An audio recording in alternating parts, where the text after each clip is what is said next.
Good afternoon, ladies and gentlemen. Slide. Good afternoon, ladies and gentlemen.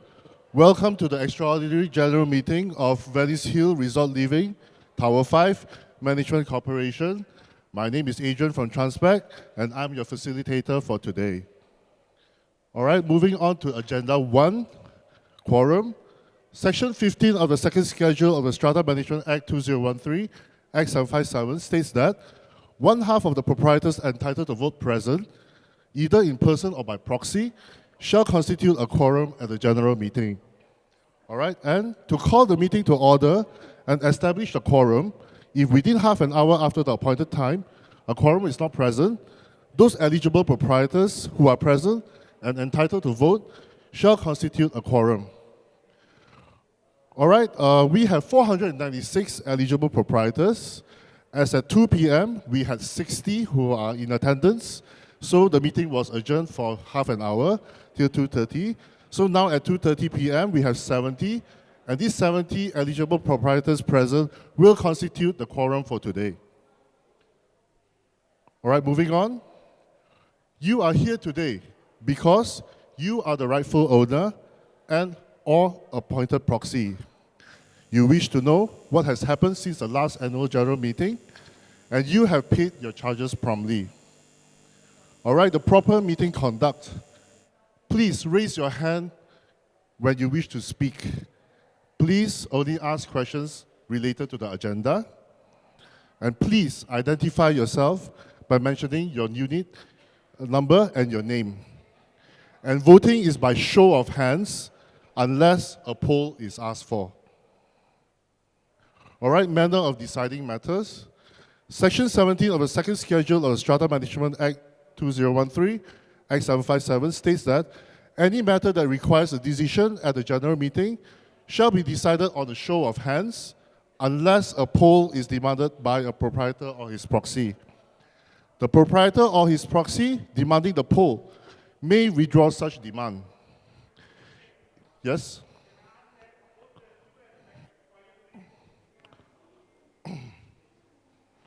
Can everybody please just settle down?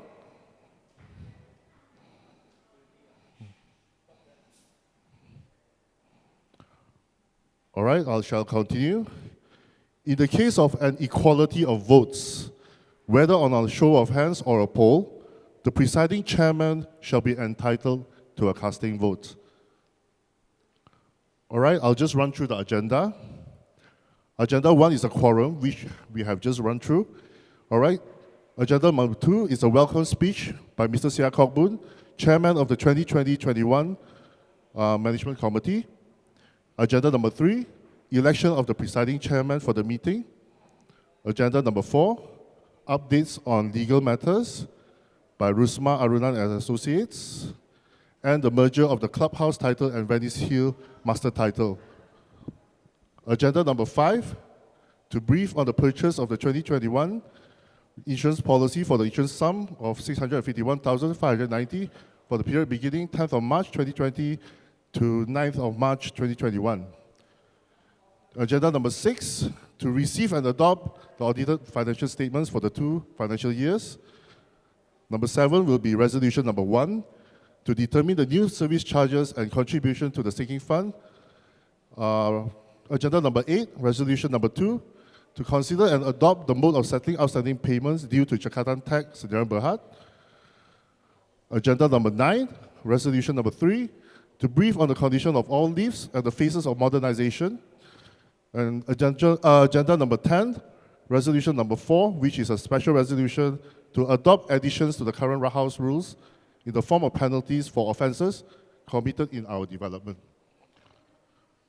All right, without further ado, we will move on to Agenda 2, which is the Chairman's speech. Welcome speech by Mr. Sia Kok Boon, Chairman of the 7th Management Committee. Thank you, Mr. Adrian. Okay, a very good afternoon to my beloved neighbors. We welcome all guests here. We welcome George from VA Risk Management, our insurance agent. We welcome Mr. Herbert from Jakarta. We welcome David Chan, our legal retainer And where is Chiam? We welcome Chiam. Chiam, no seats for you. So, okay, and we welcome Mr. Chiam, the accountant from Transpec. Also our, from Transpec, correct? Accountant from Transpec, okay. We also welcome my fellow committees, treasurer of MC7, Mr. Chong Bing. We welcome secretary, Ms. Tamila Rasi. We welcome committees of MC7, Mr. Sivan Yap, Mr. Kong Lee Kang, Encik Muhammad Hairul Amri, and also Madam Eng Ak Chin. We welcome the General Manager from Transpec, Mr. Adrian Leong, Area Manager of Transpec, Mr. Mohan Sundram, and also we welcome Customer Service Manager, Ms. Kiran Sandhu. Okay. All right, we also have the Transpec Executive Director from Transpec also, Ms. May, we welcome. Okay, good afternoon, neighbors and guests. My name is Sia Kok Boon. Everybody address me Sia. I've been honored with the chairmanship of the management committee, working together with my fellow MC committees at here for the past 6.5 months.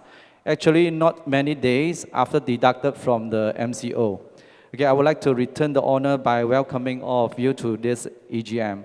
First of all, I would like to say thank you to all beloved neighbors for the past few months, especially during MCO period until now, RMCO now. Thank you for the cooperation with the management body. Together, we are doing well to prevent COVID-19 from infections. The Transpec Property Management is working closely with government on the update, especially to the steps and guidelines provided on COVID-19 prevention.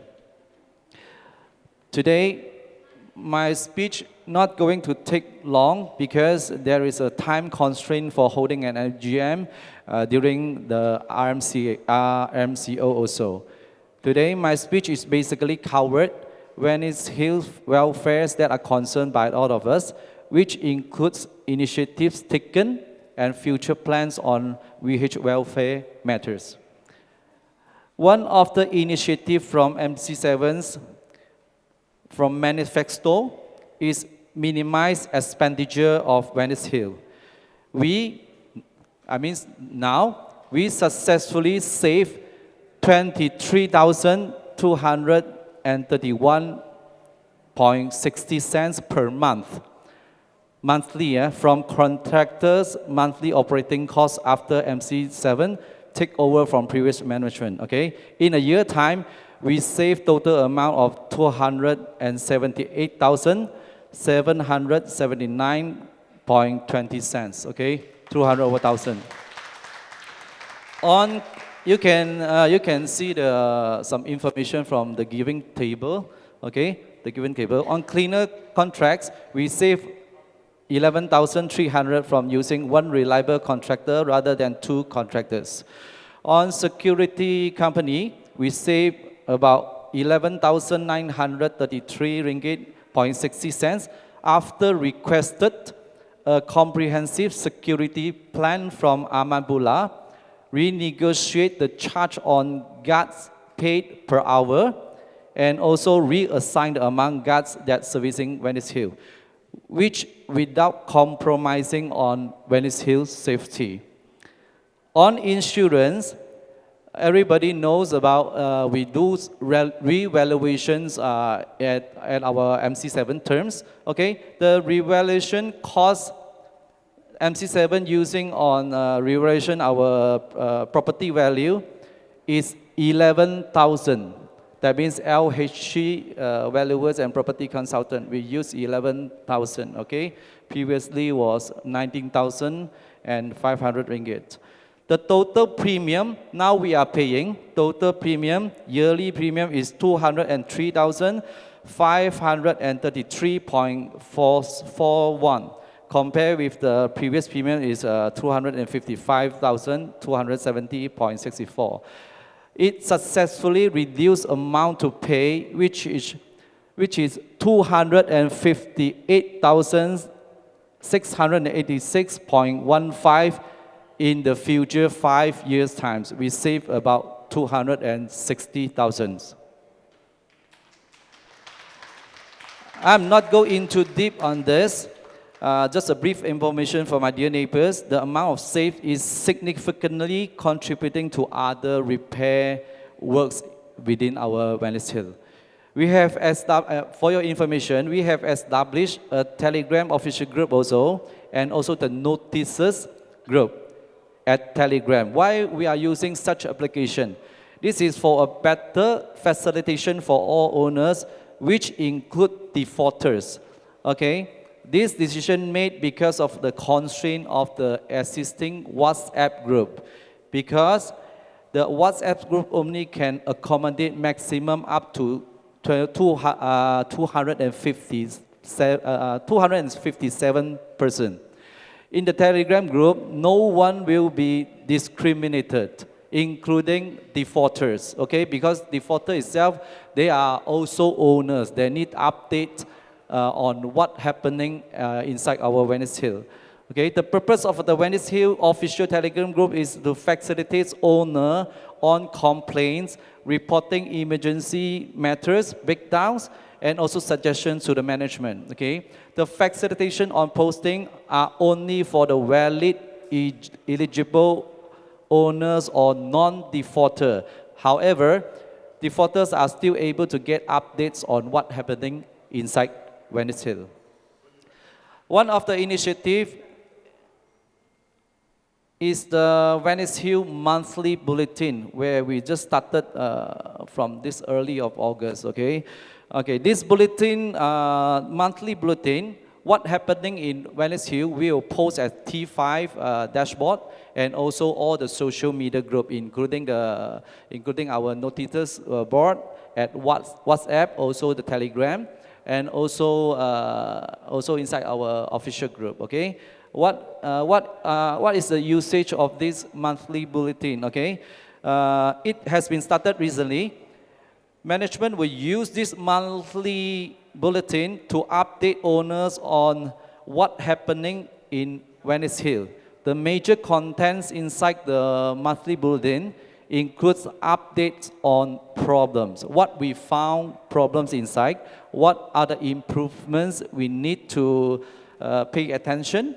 Okay, we also offer problem solutions, the progress on those projects, and it will also enclose all the completed projects and problems already solved. Okay, all happening in Venice Hill are going to publish at together with the monthly bulletin of Venice Hill.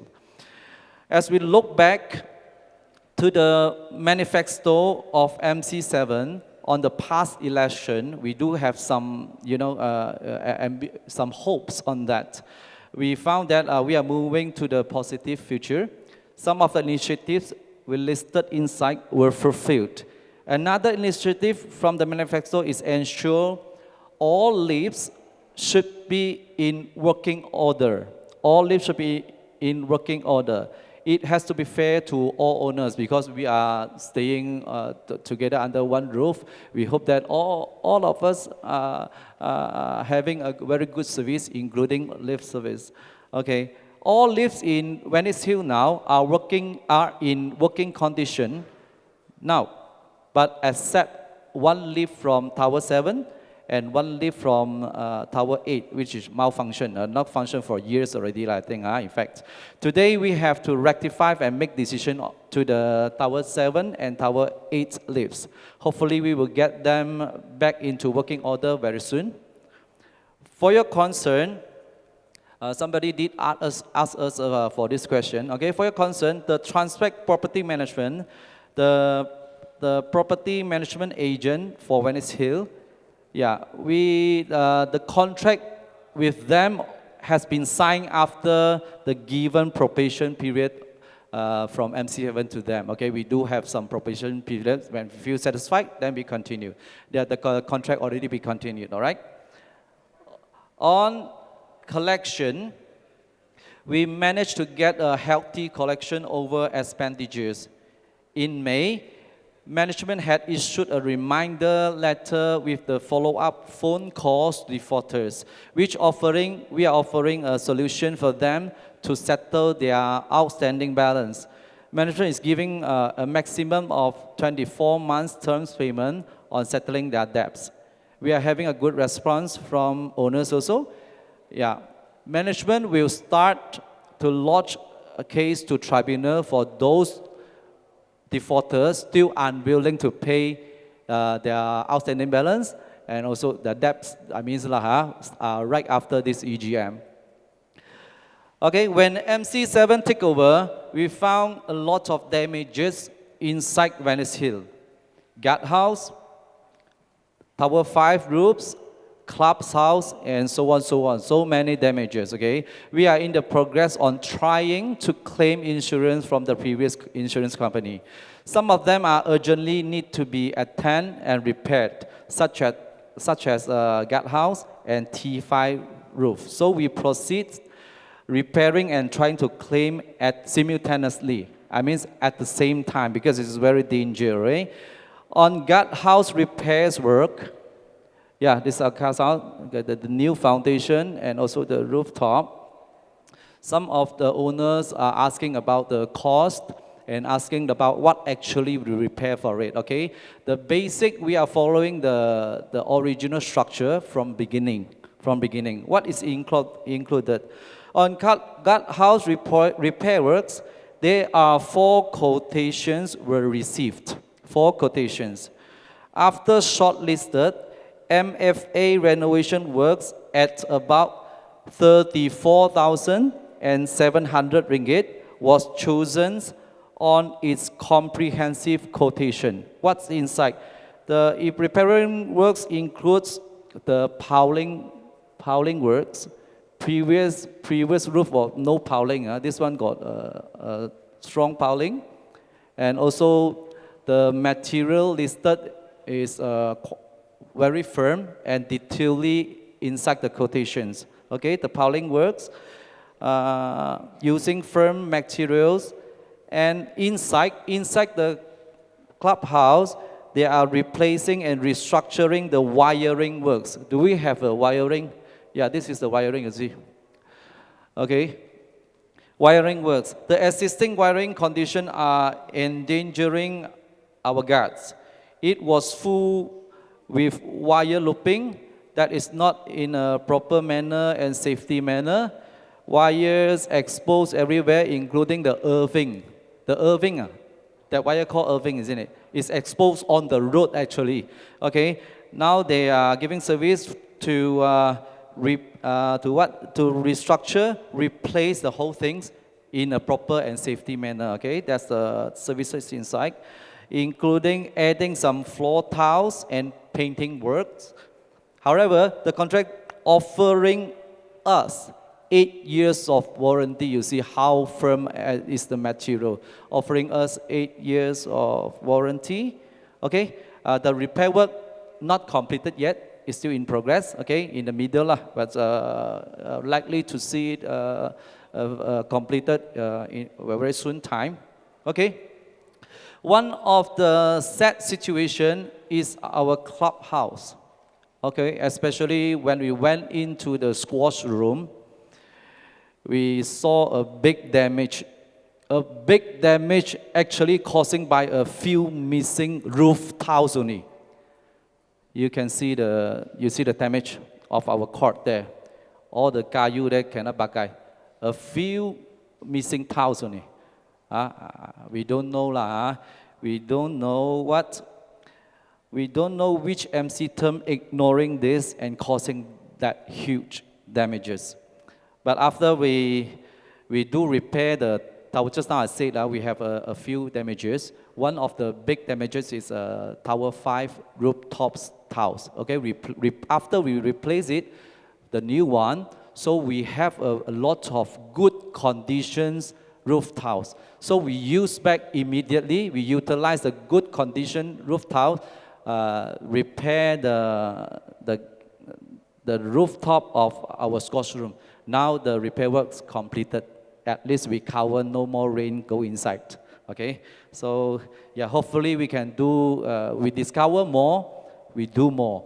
And also, we are ordinary owner like you, so we do need you help to observe what improvement we have, okay?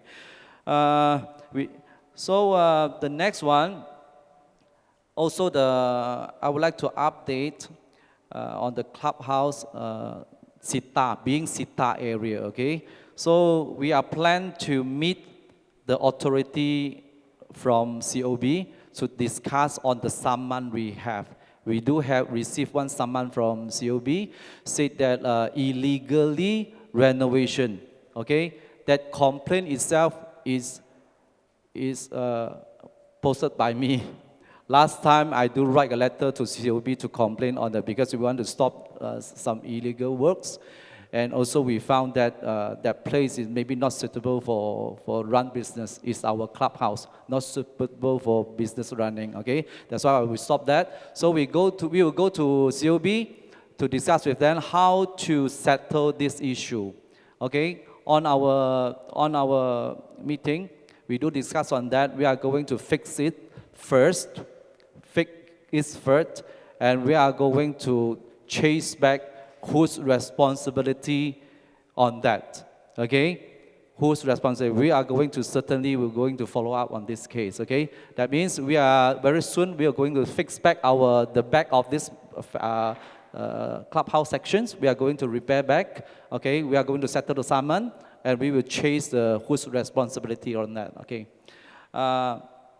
With our term, we hope we are able to restore our clubhouse to the original status, whereby hopefully we could get back the squash room, gym room, rooftop tennis court, sauna, jacuzzi back into order. Of course, we need a full and thorough feasibility studies on that before all those projects all the decision being made and all those projects go on, okay? But I believe with the safe 250,000, we can do that easily. And also, it happens one NGO, non-governmental organization, did write in a letter to management, request to get an office for them for free. So the MC7 after meeting, we rejected that because we cannot abuse our power simply to give PPLs a free place to run their own business. So we rejected to the NGO. Maybe he is not happy or happy, we don't care, but certainly we don't want to abuse our power. Okay. After that, any more to update? Okay. So we hope all of these efforts would help us achieve a better Venice Hill that we seek. I would, however, like to highlight that we won't be able to do this without everyone's support. We would like to thank to all PPLs helping us all along this time on catching up all the Venice Hill matters. We thank you, Mr. Philip Tan, for helping us. We thank you, Captain Goh. We thank you, Mr. Goh. Mr. Goh here. Mr. Goh not here. We thank you, Mr. Goh. Okay, we also can give Guna, our wisdom prison. Also, Mr. Casey, he is not here today. Never mind. We thank you. Okay, and many more for that. So we appreciate that. We hope PPLs are going to help us to run because we are really ordinary like you, okay? Not Superman. We don't have 3 heads. We don't have 6 hands. 我哋唔係3頭6臂嘅，我哋都係學緊嘅啫。希望大家會幫我哋手。Okay, before I end my speech, I would like to say thank you to all of you again for believing us and giving us this opportunity to serve Venice Hill. Thank you very much. Thank you. One moment.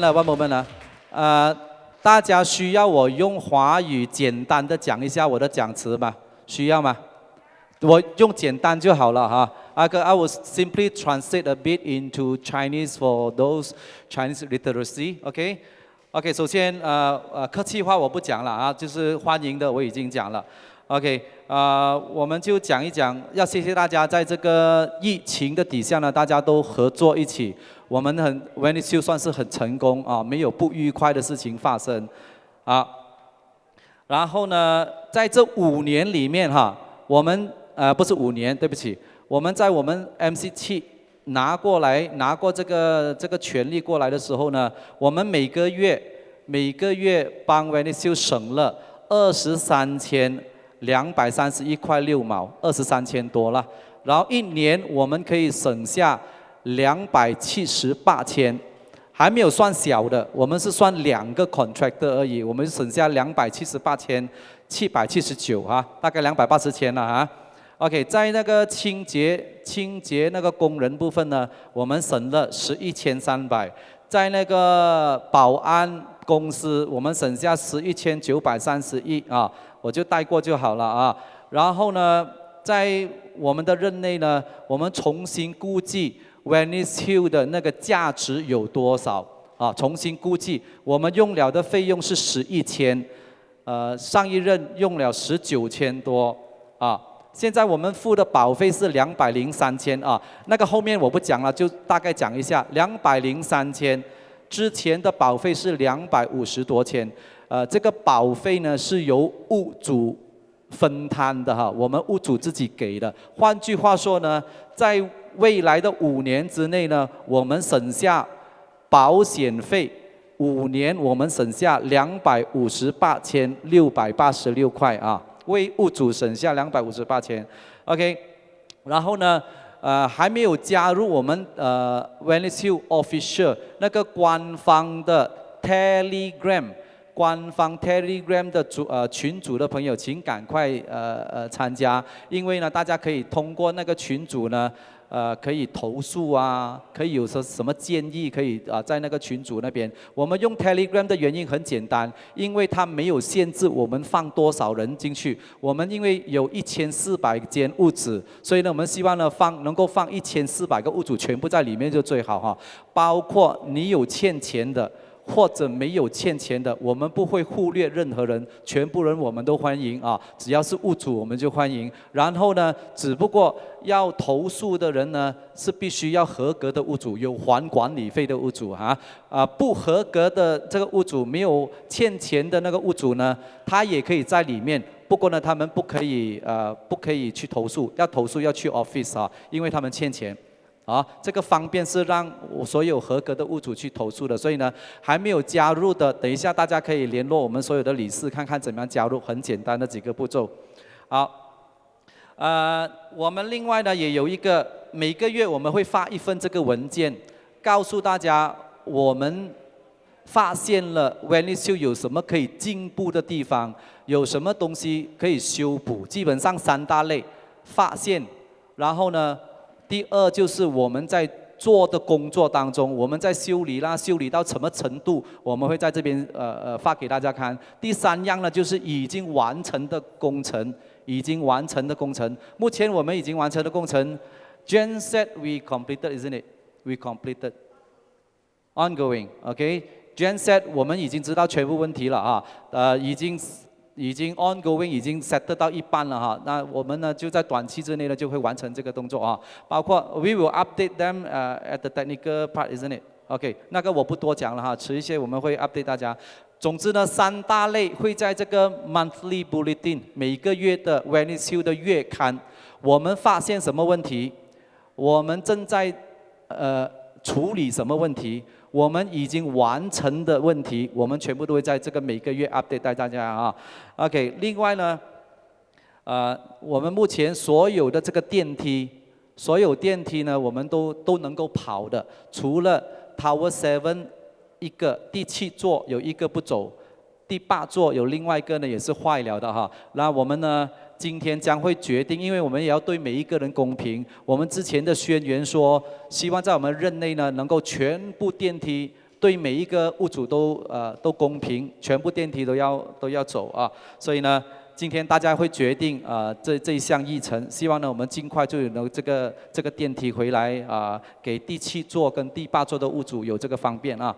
好。另外呢，有物主问起啊，我们跟 Transpect 这个产业管理公司的这个合约，我们已经跟他续约了哈。我们给一段时间做试用期，看看我们还是不是继续能够合作的很好。那 so far so good 了哈，我们看来我们的默契越来越好了，所以呢，我们已经跟他们继续了这个合约了啊。好，在这个收那个有些还没有还完钱的物主欠很多钱的，我们在5月份已经发信给他们，因为 MCO 的原因了哈，我们也知道大家都不容易哈，大家都不容易这段时间，所以呢，我们就offer 了一个方法，让他们可以分24期。最多24期的分期付款去还那个管理费，我们也接到很多很良好的这个反应，有很多物主开始来询问，开始来接受我们这个配套，让他分24个月来摊还啊。然后呢在这个 EGM 今天过后呢，我们会开始对于那些还不还钱的物主呢，陆续我们都入禀这个仲裁庭。会跟他们讲，哎，我们要起诉他们这样子了啊，希望呢能够未来收回来更多钱，我们可以做更多的这个福利给大家。好，下来呢就是稍微讲一讲这个我们发现的有一些很多的毁坏。屋顶的啦，然后我们外面的保安亭啦，还有篱笆啦，还有第7座、第8座后面那些玻璃破了的啦很多这些毁坏呢，我们已经开始尝试向之前的保险公司去 claim 是怎样讲啊？去 claim 啦去 claim 啦 ，claim 回啦OK， 去跟他们去 claim 回，然后呢，有2、3项呢是比较紧急的，像第5座的屋顶，包括这个保安亭，我们看到保安亭好像要倒这样啊，真的是要倒了一边了已经很斜了，所以呢，那个必须要我们马上处理的，所以呢，我们就马上处理。跟这个claim 保险的过程是一起走的啊，其他的我没有动的，我们就是希望说能够 claim 到保险，我们才动，紧急的我们先做这样子了啊。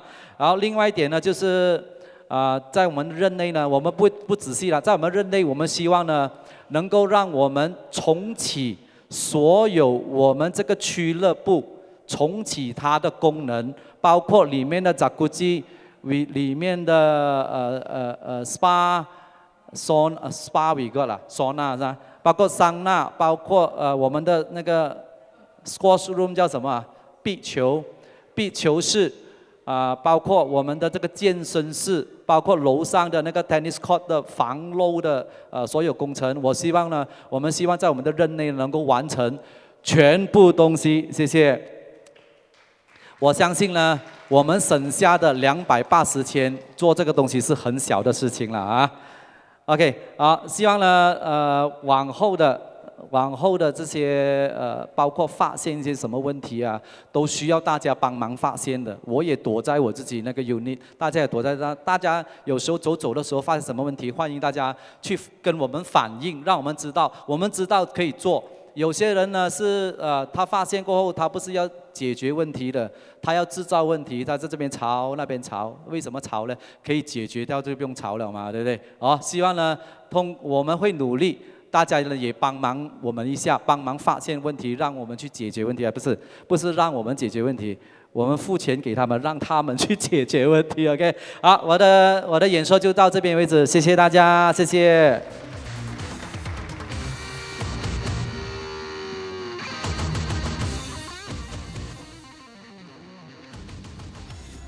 Thank you, Mr. Sia. All right, before we move on to the next agenda, we would like to invite Ms. Kiran. Transpect actually has their own customer service department, and Ms. Kiran is actually our customer relationship manager. All right, so maybe she can brief you on what this is all about. Thank you, Adrian. Hi, good afternoon, everyone. Very nice to meet you. My name is Kiran Sandhu. I am the Customer Relations Manager for Transpect. Basically, Transpect now has a Customer Relations Department. And what we do is we extend extra support to the management office for all our sites. Hence, this is actually an added value service that now Transpec provides for all sites at no extra cost. Basically, what happens is if you have any issues where the management office was not able to assist you or the staff were not able to help you, and you needed somewhere else to complain to, so you can either WhatsApp me or you can send me an email. What will happen after this EGM next week, I will resend the notice with my phone number as well as my email address. So in case if you have any problems and it has not been resolved by the management office, then please do get in touch with me. Thank you. Have a nice day. Thanks, Adrian. All right, moving on to agenda number 3, which is to elect a chairman to preside over the meeting. All right, Section 16 of the second schedule of the Strata Management Act 2013, Act 757 states that every general meeting shall be presided over by a chairman who shall be elected by those proprietors present who are entitled to vote from among the proprietors. And the chairman shall preside over such meeting until its conclusion. So this is to elect a chairman for the meeting, all right? All right, moving on. Can we have any proposals for presiding chairman, please? Yes?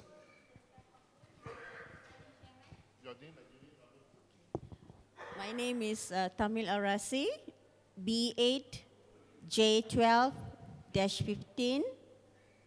I like to propose Mr. Sia Kok Boon to be the presiding chairman. All right, Mr. Sia Kok Boon. Any seconder for Mr. Sia Kok Boon?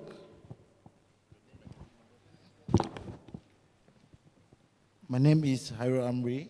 So my unit number is Tower 7, 24-5, PJ. So I'm a seconded for the thing. Thanks. Thank you very much. Are there any more proposals from the floor for presiding chairman? I propose the nomination close. All right. Your name and unit number, please. Stephen Yap, C2, 2120F. All right. Any seconder for nominations close?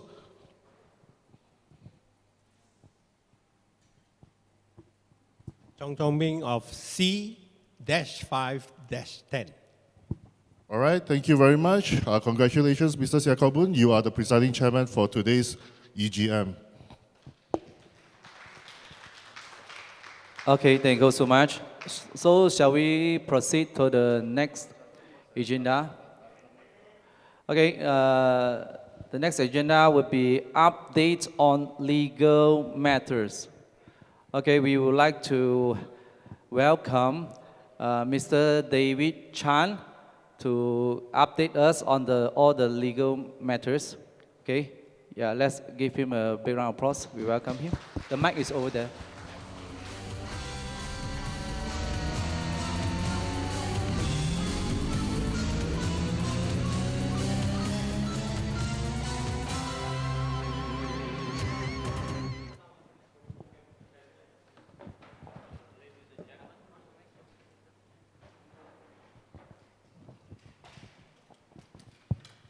Thank you, Mr. Chairman. Good afternoon, ladies and gentlemen. I'm the Strata advisor to your MC, and I advise the MC on legal, secretarial, and compliance issues on Strata management. Okay. So today I'll be talking about these 2 issues.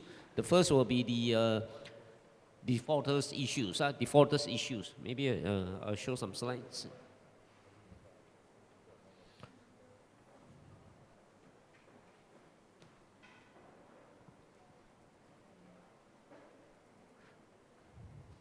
Okay, the current MC had received an invoice from Rosmar Arunan Associates 2-3 months ago regarding for the sum of 27,000 plus for the legal fees which they bill the MC on issuing letters of demands to about 200 defaulters, right? So the MC had also written several letters to Rosmar Arunan asking for documentary proof. Documentary proof in the sense that, okay, if you say you have sent the letter of demand, can we have the AR card? Or if you send by AR card, can we have the postal receipt? And if the AR card was not acknowledged if the AR card was acknowledged by the defaulter, we want the AR card with the signature of the defaulter as a proof of acknowledgement. Or if it was sent by hand, we would like to have the LOD with the defaulter's signature on the copy. See, so because they were demanding 27,000 plus, we felt that this documentary proof must be there so that the MC is then in the right, has made the right decision to pay. Right? Then when the MC wrote to them, this is how they replied. They said that, okay, this is a letter of appointment. This is the letter of appointment from the previous MC, yeah? And this letter was signed by the chairman, secretary, and treasurer of the previous MC, yeah? Not the current MC, yeah? Please, the previous MC.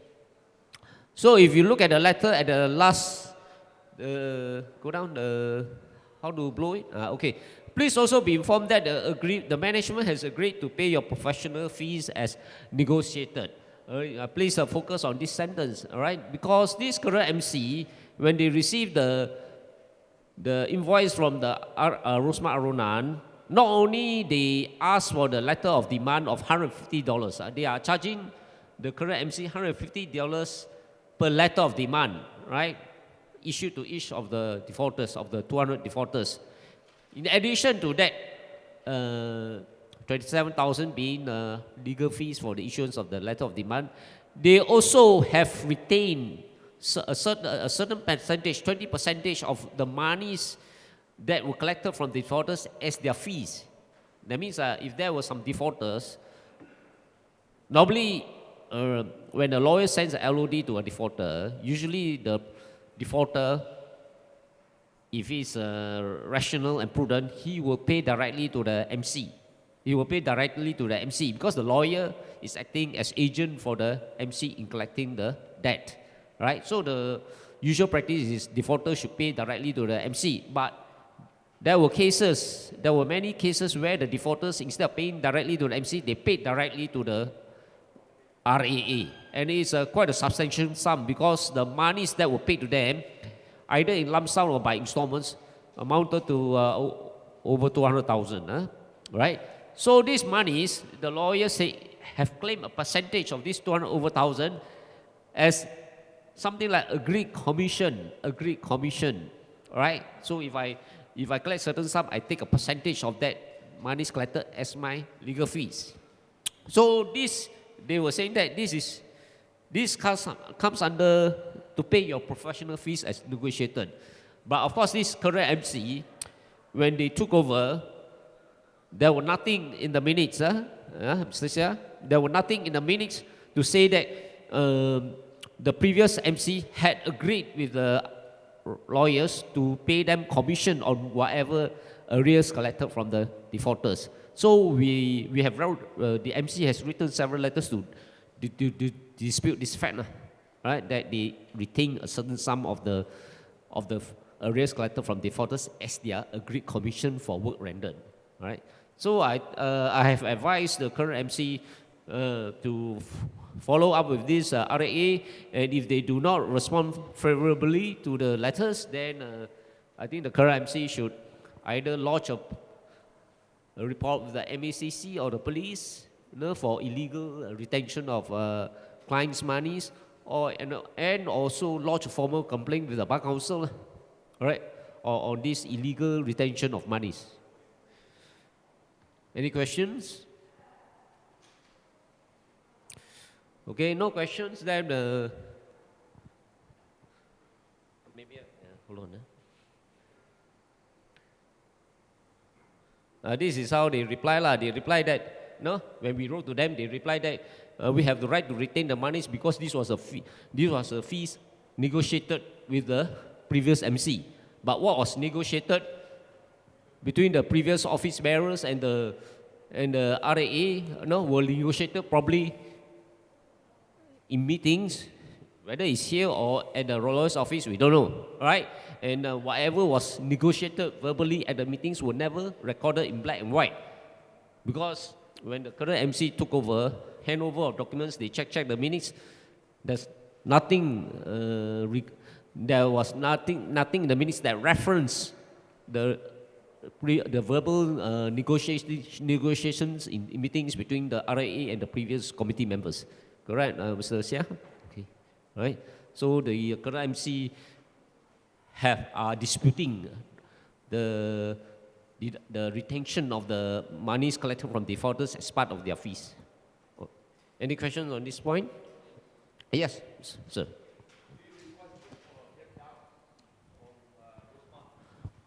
Yes.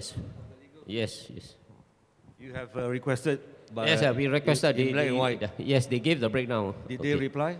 Yes, they break down with the reply. Of course, we will dispute the figures. What was the reply? No, they reply with the breakdown. So we have gone through and we are disputing those figures. So in the breakdown, what was stated in the breakdown? They break down, they break down into 5 appendices, right? A, B, C, D, and we have gone through each and every one, and we are disputing those figures. We have written to them. Okay, so we will follow up further with them. So you are saying that Rosmar is retaining more than 200,000 in their bank. Yes. Do you know this money is from who? From the defaulters. They gave a list of those defaulters who paid to them directly. We have the figures. Does it match with the CSS computer system? Doesn't match. Doesn't match. Doesn't match. Is the owner, the defaulter who paid, were they informed of this? In fact, on this point, the management had written letters to each and every defaulters asking them to provide documentary proof of payments made to RAA. So in the letter, they had asked, well, can you please furnish us the LOD that RAA sent to you? Can you furnish us your payment in the form of bank slip or online transmission or whatever? All right, I think Madam Chandra, Madam Rasi, you would like to comment on this point? The letters you wrote to the defaulters asking for the documentary proof?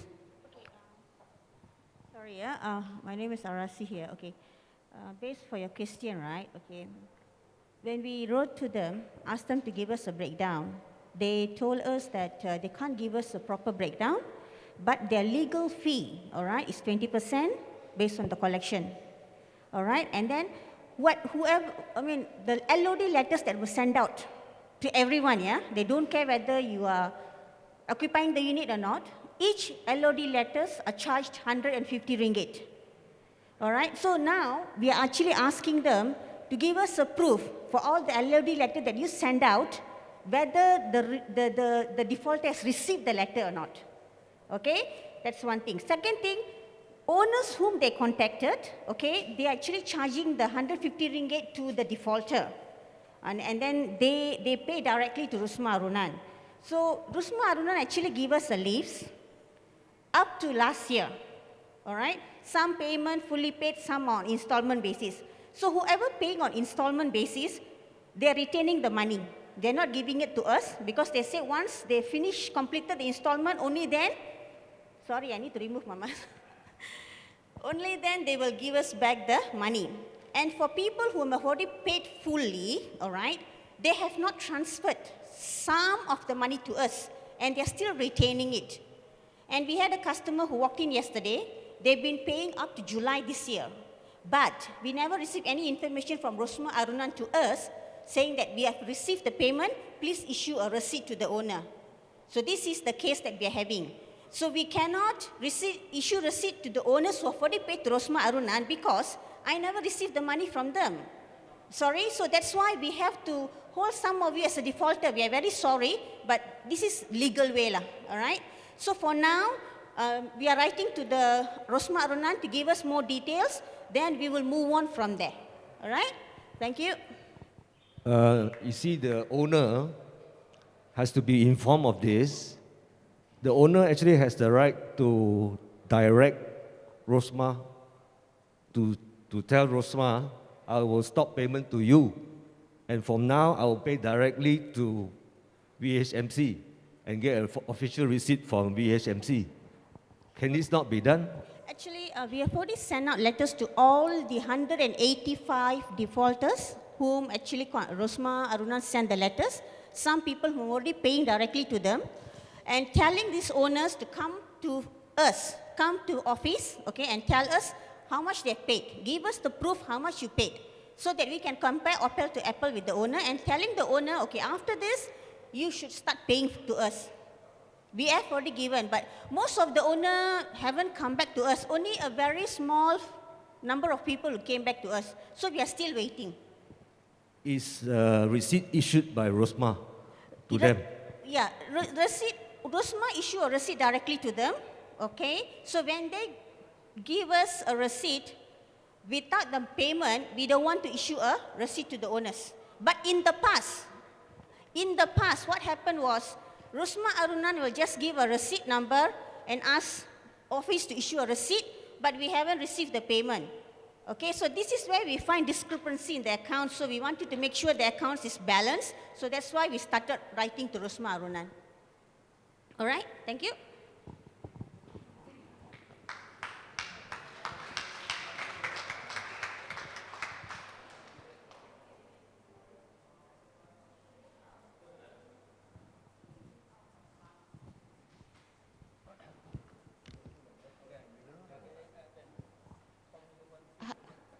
Hi, just one question, because this, the supposed agreement is between MC6 and the lawyer, right? The lawyer firm. So therefore, I would like to know whether did MC7 approach MC6 to get their story on what's negotiated?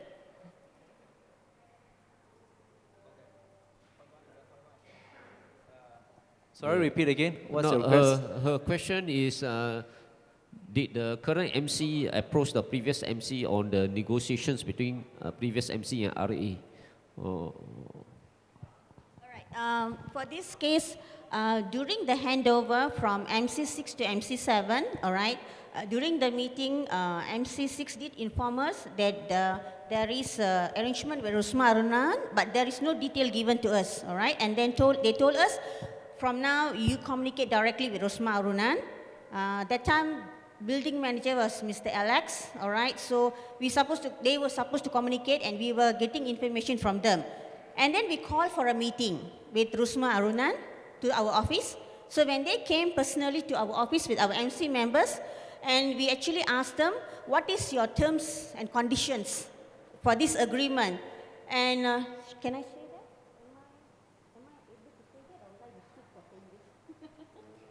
Just say we had a meeting with Because the reply given by Rosma Arunan was most of the thing was verbally agreed between the previous MC and the Rosma Arunan. Okay, so this is how the situation, and we were just asked to proceed from there. That's all. Not only verbally told us, inside the letter also, some of the terms and conditions all verbally agreed, whereby we don't have records inside. Yeah, I understand that. I just wanted to make sure that MC6 has been asked that they make verbal agreement with lawyer. That's the confirmation I want, because we only have from one party that lawyer said it was a verbal agreement and whatever they claim to be the terms. So the question now is, what is MC6 saying? So I want to at least have that, number one, either MC6 agree, yes, we have a verbal agreement, but we don't want to tell you what the agreement is or what the negotiation is, or MC6 ignore it totally, then we know that they don't want to tell whatever they negotiated.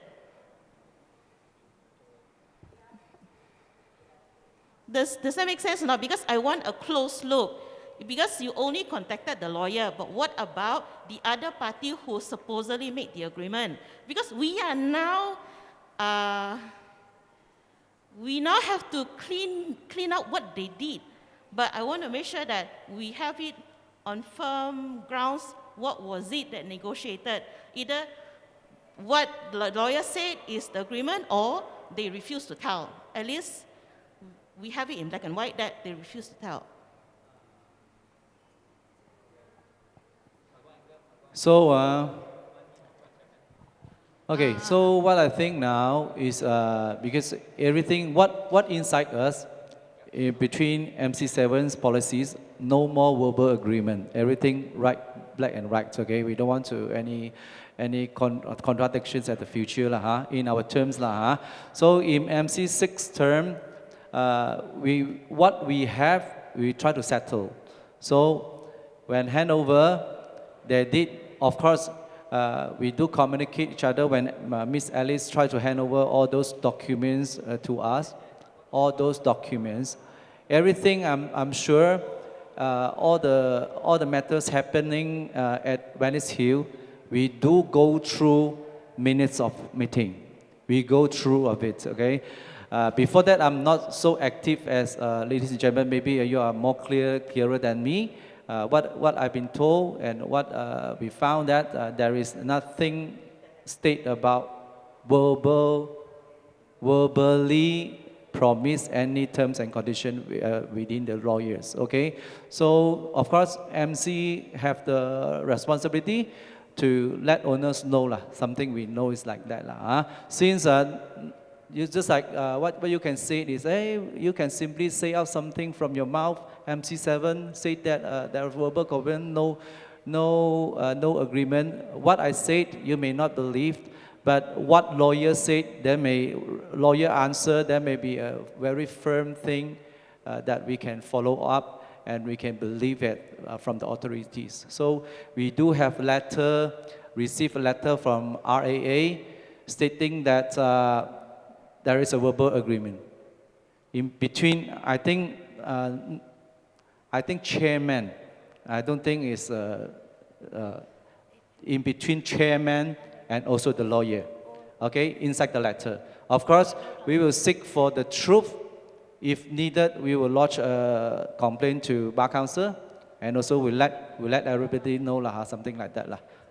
That's the thing I try to express. Yeah. Okay, Mr. Chairman. Yes. Personally, I believe whatever the lawyer claim is not enforceable because there's nothing black and white from MC6 to acknowledge that. So anything that's not in black and white, you can claim what you say verbally, whatever, it's not enforceable. So in other words, we don't have to, whatever they say, we don't have to honor. We can just Yeah. So we don't have to waste time looking, hey, was that the verbal and whatever? Just show me black and white, then you enforce it. That's why we are keep asking for a few communication with the lawyers. We need black and white. Yeah, so the onus is on them. That means if they are not,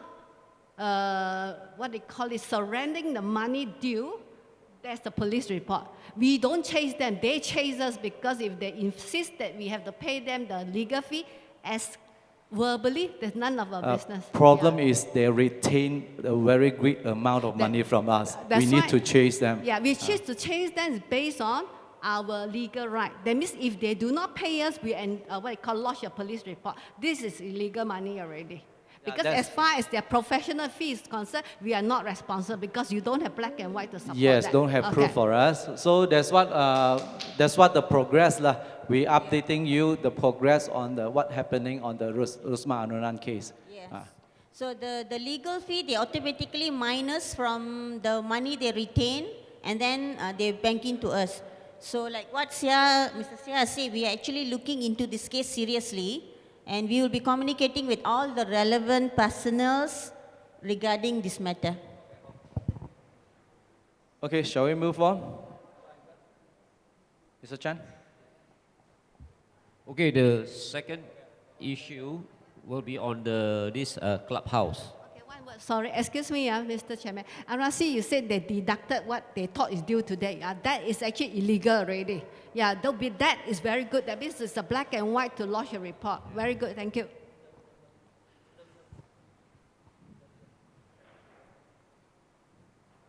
This is regarding the merger of the clubhouse title and Venice Hills master title as per advised by the liquidators. So the liquidators have come up with 4 options as shown here. All right, the first option is to amalgamate the clubhouse title and the with the condo title. The condo title is the, you see, when your master title still exists, your master title still exists, right? In respect of the common area, in the respect of the buildings and common area, all this will come under the MC's name. So you still have the master title together with your strata title to your own individual parcels. So the the liquidator advises that the master title amalgamate with the clubhouse title into one single title, in the name of Venus Hill MC. Of course, the cost will cost between 2 million and 2.5 million. Reason, because you need to appoint a licensed land surveyor to come and do the survey and submit the amalgamation drawings plans to the land office, right? So that's why you need the parties involved, the PTG, the Majlis Kajang, COB, JUPEM, and the land surveyor. Of course, the result is all the strata titles have to be surrendered. All the strata titles will have to be surrendered to the land office, right? Because once the merged title comes out, the land office will then subsequently do a subdivision and issue new strata titles to all the individual owners. Okay. Then of course the land surveyor will have to apply to amend the kebenaran merancang, right? The development order, right? Planning permission, because originally your planning permission is only for the master condo, excluding the clubhouse. The clubhouse is on another title.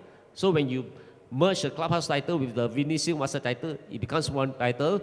That means the original kebenaran merancang is now void. So you have to create a new one. And then new submission of building plans under as-built plans. So the earlier drawings, earlier plans approved by the land office, all those will now become void, because you have to, because of the new issuance of a master title, all the earlier drawings all become void. Then apply new strata titles under the new amalgamated title. All right. So this is very time consuming. It might take you 3 to 5 years, depending on how fast the authorities operate. Now with the MCU, we don't know. It may take longer. Second option is surrender the clubhouse land to the state. Estimate cost 10,000. What it means is the clubhouse title at the moment is in the name of the developer. Developer is under liquidation, right? So the liquidators are running the clubhouse in place of the developer. So when you surrender the clubhouse title to the state government, means what? The state government becomes the owner of the clubhouse title. Right? So if the state government becomes the owner of the clubhouse title, means what? They can open the clubhouse to the public to use. So any Tom, Dick, Harry can come and say, hey, I want to use a swimming pool. So of course, the state government will apply some admin staff to do the registration, collect payments, and the rest. Okay? So that means you also can go and enter the clubhouse, but maybe you have to pay some subscription. It can be a daily entrance charge, or it can be a monthly subscription. Right? So of course this option B is the most onerous, right? I don't think you want it to happen, all right? Okay. Then C, title transfer to MC. Title transfer, title means what? The clubhouse transfer, the clubhouse title is to be transferred to the MC. Estimated cost 200,000 to 250,000. This is the stamp duty on the transfer, because the clubhouse title is now under the developer in liquidation. Master title to the Venus Hill is under your MC name. So when you transfer the title, right, of course you have to pay stamp duty. Nothing is free. And this stamp duty is revenue to the government. You have to pay. Okay? So this one, of course, this one involves PTG, LHDN. And this option will confer an indivisible title to your MC. That means once the clubhouse title transferred to the MC, you acquire indivisible title ownership to the clubhouse title. No party, no person can dispute your right to the clubhouse title, right? And it means the clubhouse becomes part of your MC, so this clubhouse will be your common property. D, this developer, the liquidator is recommending that your MC lodge a registry caveat on the clubhouse title. And it also involves surrender of the clubhouse title to the MC for safekeeping. At the moment, your MC has the original master title to the Venice Seal in the safe. Correct, madam? Yeah, the original master title to your MC is in the safe room in the office. But the clubhouse title, I understand the original clubhouse title is with the liquidator. It's with the liquidator. So if you lodge a if your MC lodges a registry caveat on the clubhouse title, right? The title will be MC's possession, provided the liquidator delivers the clubhouse title to the MC for safekeeping. Okay? And no further dealing is possible with MC and state government consent. Because why? Once you lodge a registry caveat on the clubhouse title, it acts as an encumbrance. Encumbrance means what? It's like roadblock. So that any subsequent dealing after the lodgement of the registrar's title will be disallowed. All right? It's just like you buy a house, you go and lodge a caveat on the title. Nobody can jeopardize. Nobody can attack your right interest on the subject property. All right. Okay. Yeah. So maybe we listen to the we have a video from from the Rimbun representative. Let me show them the title. Okay, this is the dark boundary is your master title, right? Okay, sorry. Okay, no, the use.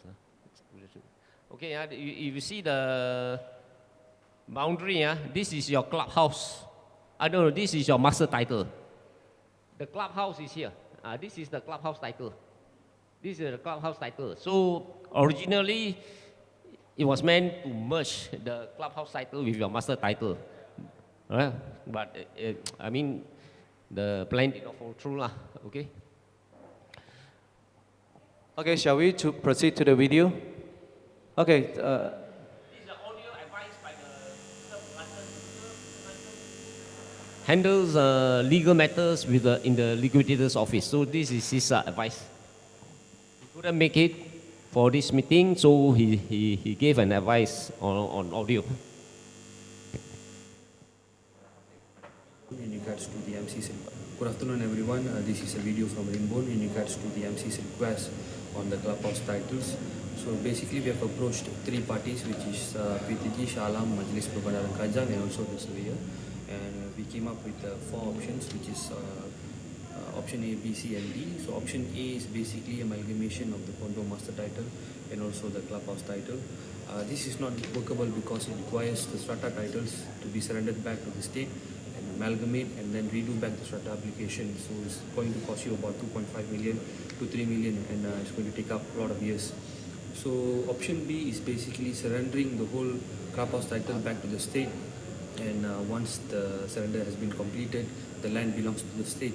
So technically the MC will lose all the rights on the building and also the land. And option C is normal transfer of property. I think the MC has pursued this matter before, and they have came up short due to the LST and stamp duty. Not only that, we found out that once the clubhouse been transferred to the MC, the clubhouse will then be an asset of the MC, which will then lead to an opportunity of fraudulent dealing on the title. So we are not advising on option C as well. And option D is the most feasible one, registrar caveat on the clubhouse title. So basically the title will be still under the name of Venisil. We will then request the registrar to place a caveat, and on the grounds that the clubhouse is a common facility under the sale and purchase agreement between the developer and also the original purchaser. And once the registrar caveat is placed on the master title, we will then surrender the clubhouse title to the MC for safekeeping forever. So I believe option D is the most. most feasible one, and I hope the MC will obtain the consent of the committees to place a caveat on the clubhouse title. So basically, the title will be surrendered back to the MC, and once the clubhouse title is surrendered back to the MC, the MC will lose all the rights on the building and also the land. And option C is normal transfer of property. I think the MC has pursued this matter before, and they have came up with 4 options, which is to pursue further on this. And thank you. OK，不好意思哈，那个收音的效果也不是那么好。本来我们要邀请他过来的，因为他人已经在槟城，所以呢就过不了来。Can you give me back that table just now? OK， 基本上我简单的讲，用华语讲给大家听是什么啊？关于我们这个 Clubhouse 的拥有权转名的过程，当我们MC7接手的时候呢，我们就停了 MC6的一个决定哈。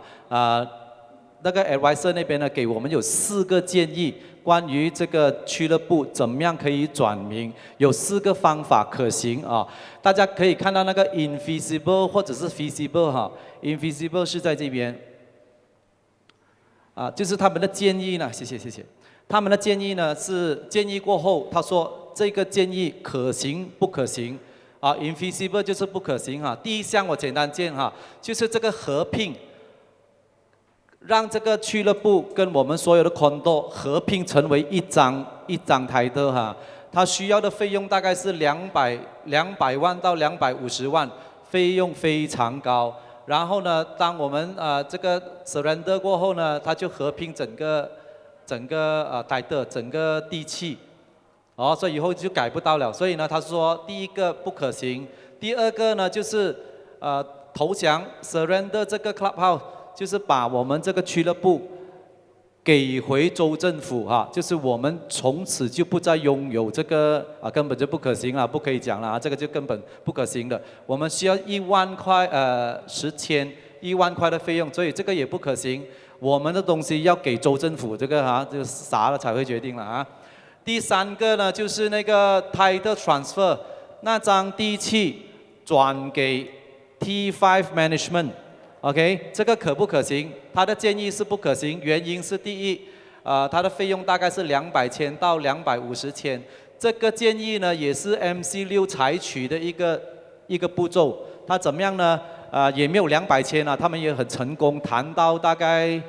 我们收到的我是大概了大家知道那个仔细的那个还政府的税要去 office 找了 ，office 有 record 如果我没有记错，大概是120多千还是130多千要还政府的 stamp duty，120到130千，然后呢我们还律师费，做完的话要20多30千，然后我们现在一般的时候 stop 了它呢，我们也。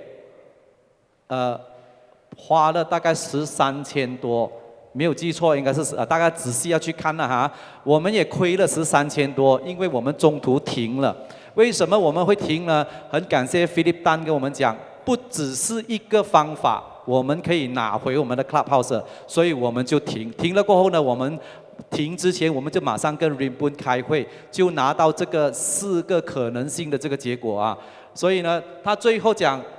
前面3个都是不可行，最后一个是可行的。为什么呢？第一，它的费用不需要经过律师，3000块到5000块就搞定了，费用是非常低，3000块跟5000块跟上面的160千到180千，大家想一下那个差别了第二点呢，地契的拥有权还是我们 MC 的。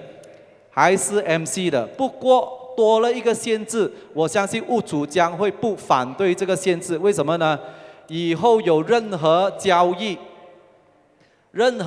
易一定要 MC 同意跟州政府的 consent， 就是呢，有人有动任何的歪念，他要卖掉，他要割名割掉我们的 Clubhouse， 它是不容易割到的，它要经过州政府去批准。所以呢，经过这跟 Rimbun 的这个开会过后呢，他建议我们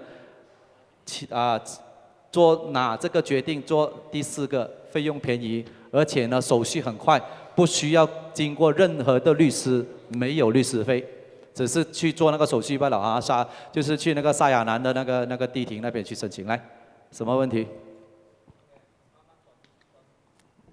清楚吗？清楚。OK， 来。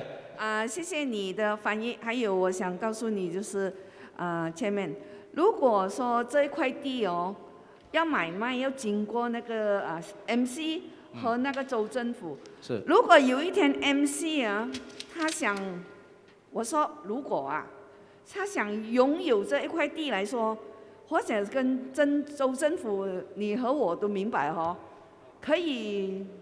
不是，这块地已经是我们的拥有权。对对。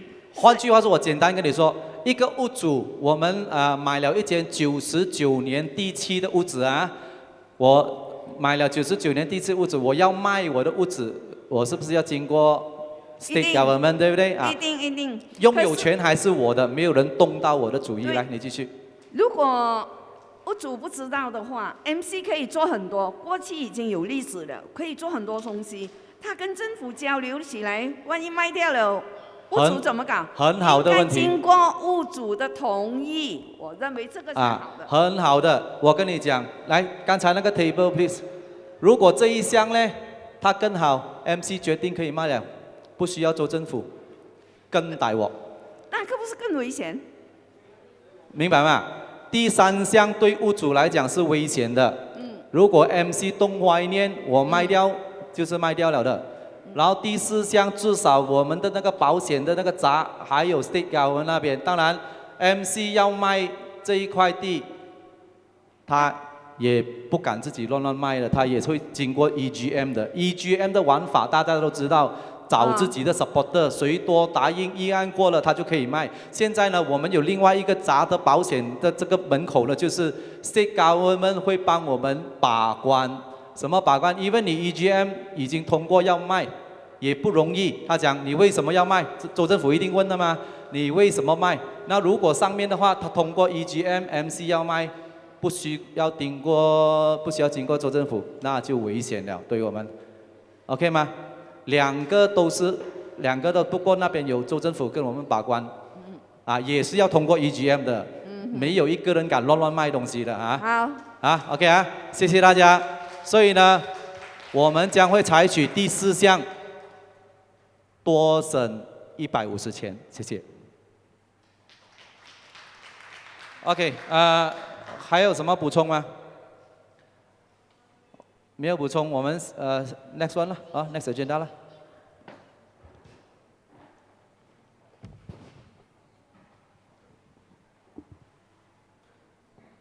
Okay, the next agenda is to brief on the insurance purchase. Okay, 我们现在就交给 Mr. George from VA Risk Management. Okay, that will brief us what actually we covered from the bought insurance, right?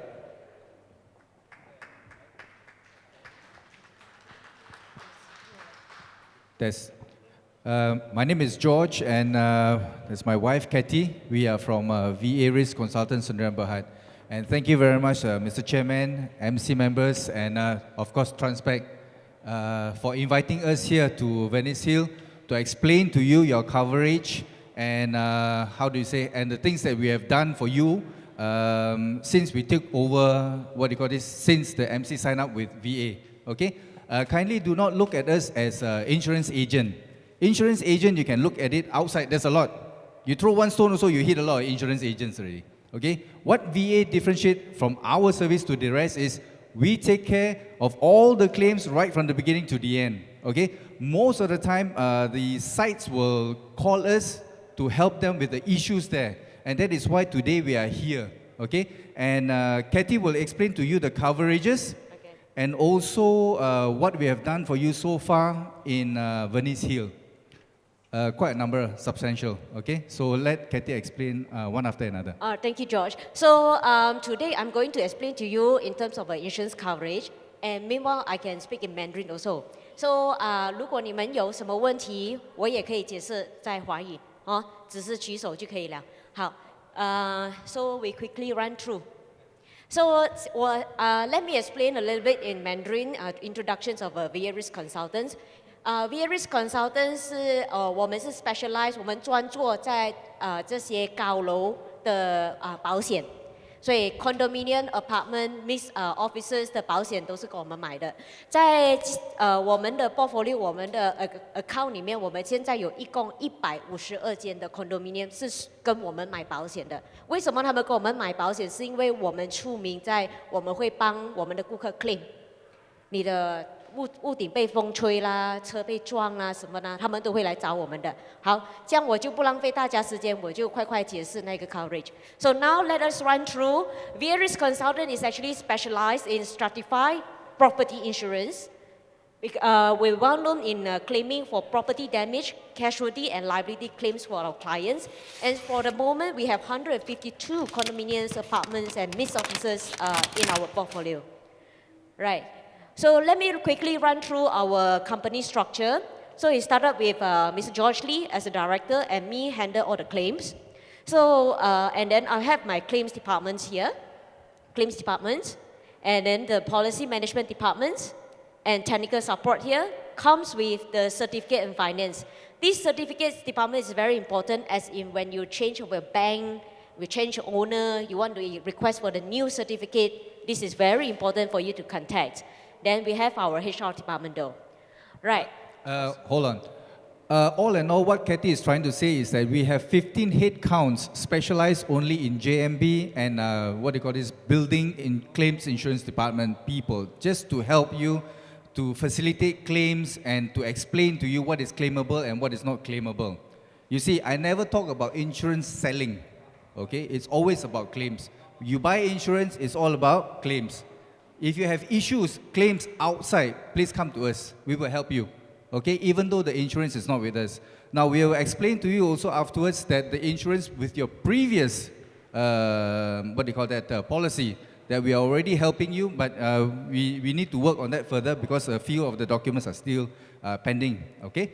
So what you require is a team of specialists like us to help you sort out all this nitty and gritty stuff, okay, when it comes to claims. Okay, so let us go through. So let us introductions of why that any stratified property will need to engage an insurance. That's where it is governed by the Strata Management Act 757 on the Section 94 duty to insure the building here. So 为什么我们高楼都要买保险？是因为在 Strata Management Act 里面已经说明了，这是一定要的，就好像我们要买车险这样，你要驾车一定要买车险，你要住这种公寓就一定要买公寓的保险。就是这样子。So it is made compulsory. You can refer to Strata Management Act, Section 93 onwards to know a little bit further why that you need and what type of insurance that you need to buy for the stratified property. Right, next. Thank you, Mr. Chan. That is the Strat 757. MCs and also property managing agent and also building managers like to work with us because we do not only know how to claim, but also rightfully what is right to do and what is not right to do. So you can see that our competency is also on the Strata Management Act to advise you properly what to do and what not to do, okay? All right, so let me go to this bank fire insurance and master fire insurance. A lot of people, a lot of owners will come to me, Kathy, why do I need to pay for the management insurance? I have already my fire insurance. So there again, let me explain a little bit why that is, what is the difference. Your bank will normally buy a copy of fire insurance for you, correct or not? So that's why you urgently, every time you have to give the certificate, otherwise they will pay for on your behalf under your loan account. So that's where, under the housing loan, bank will issue a fire insurance, and this insurance only cover the damages inside your unit. So that is why 757 make it compulsory that there is another fire insurance that cover the whole condominium. It is because it is cover both individual unit and common area. Can you imagine your lift broke down due to the lightning? Have to spend 200,000 and no one is paying that except for insurance, right? So that is why the logic behind it that make it compulsory that the master fire insurance policy cover for both individual unit and common area. So 很多时候为什么有很多 owner 回来问我，为什么 Kathy 我还要买保险？我的银行已经给我买保险了，为什么我们还要买？这是因为我们的银行的保险是 cover 我们的 unit， 我们的住家里面。可是公寓的保险呢，它是 cover， 它是保我们的公共区域跟我们的住家里面。住家里面是怎样保呢？等下我会再跟你们知道。好，接下来 ，OK， come back to Venice Hill's resort fire master fire insurance policy. What is the coverage? So 现在我们都在想，哎，这样子 Venice Hill 里面是保什么的？我们的 master fire policy 是保什么？好，来。I stopped Kathy for a short while. When you purchase the JMB policy, the insurance company will give you a certificate of insurance. Okay? Now, if you say, why I have to buy this JMB policy, my bank already charged me for that. When you pay the maintenance fee and the insurance coverage to the JMB office here, you collect the certificate of insurance, you go back to the bank, and the bank will reimburse back the fire insurance charges that they bill you on your installment already. Okay? Kindly pay the fees to the management office for the insurance coverage for Venice Hill. Take this certificate and go to the bank and reimburse back your money. 好，明白吗？好，就是 Mr. George 是说，所以当你们拿到那一个管理层给你们的那个 insurance 那个纸，对不对？你们把这个纸拿去银行那边，银行就不会跟你们再买多一个活险了，明白哈？所以你们就不用给2次，给1次就好，好，可以哈 ，right。这样接下来我大概再解释一下公共区域是包括什么。So let me explain what are the common areas coverage. So just now I was saying common area and individual unit, right? So common area including everything share more than one unit owner, that is considered common area. Say for example, your guardhouse, your parking lot, parking roof, CCTV, awning, lift motor room, corridor, water tanks, firefighting system, and etc. So these are, as long as these are commonly used, that is where considered common area. Including pipes, Yeah. sewage pipe. Anything that is shared more than one unit is considered common already. Right. Okay? And individual unit to its structural, original structural need follow SMP. So follow SMP meaning that in your SMP you will list down what are the original structures. Sometimes all the units here, it didn't come with grill, right? Window grill, door grill, built-in cabinet, kitchen countertop. I'm sure that these are all not come with it with the developer. So whatever additional that you put, you tambah, so that is on your own. That is not covered under the master policy. Okay? So 这样子我们再回来 ，common area 就是属于公共区域就是了，包括我们的 parking、我们的 lift， 然后我们的我的华语也没有 Mr. Xia 这么好，所以guardhouse 这些都是属于公共区域。在我们的 unit 里面，我们必须要特别的重申一下 ，unit 里面虽然在你的住家里面，刚才我说了有保，对不对？可是保是怎么保？我们也是要清楚嘛，保是怎么保？我们是保你们的那个住家里面原有的 structure， 原有的物型，因为很多时候我们都会自己加我们的铁花。我们的那个厨房的那些 countertop 橱柜，只要是自己家的，有装修过的，就不包括在 master policy 里面了。master policy 这一个公寓的保险是保你们原有的那个设备。好，谢谢。好。Understand, huh? So let me elaborate a little further what is not covered in general terms. There again, your motorcycle, bicycle, car, window grill, handphone, laptop, furniture, astro, cabinet, lightings, air conditioner, television, including money, your watches, your jewels, in your unit are not covered. Alright?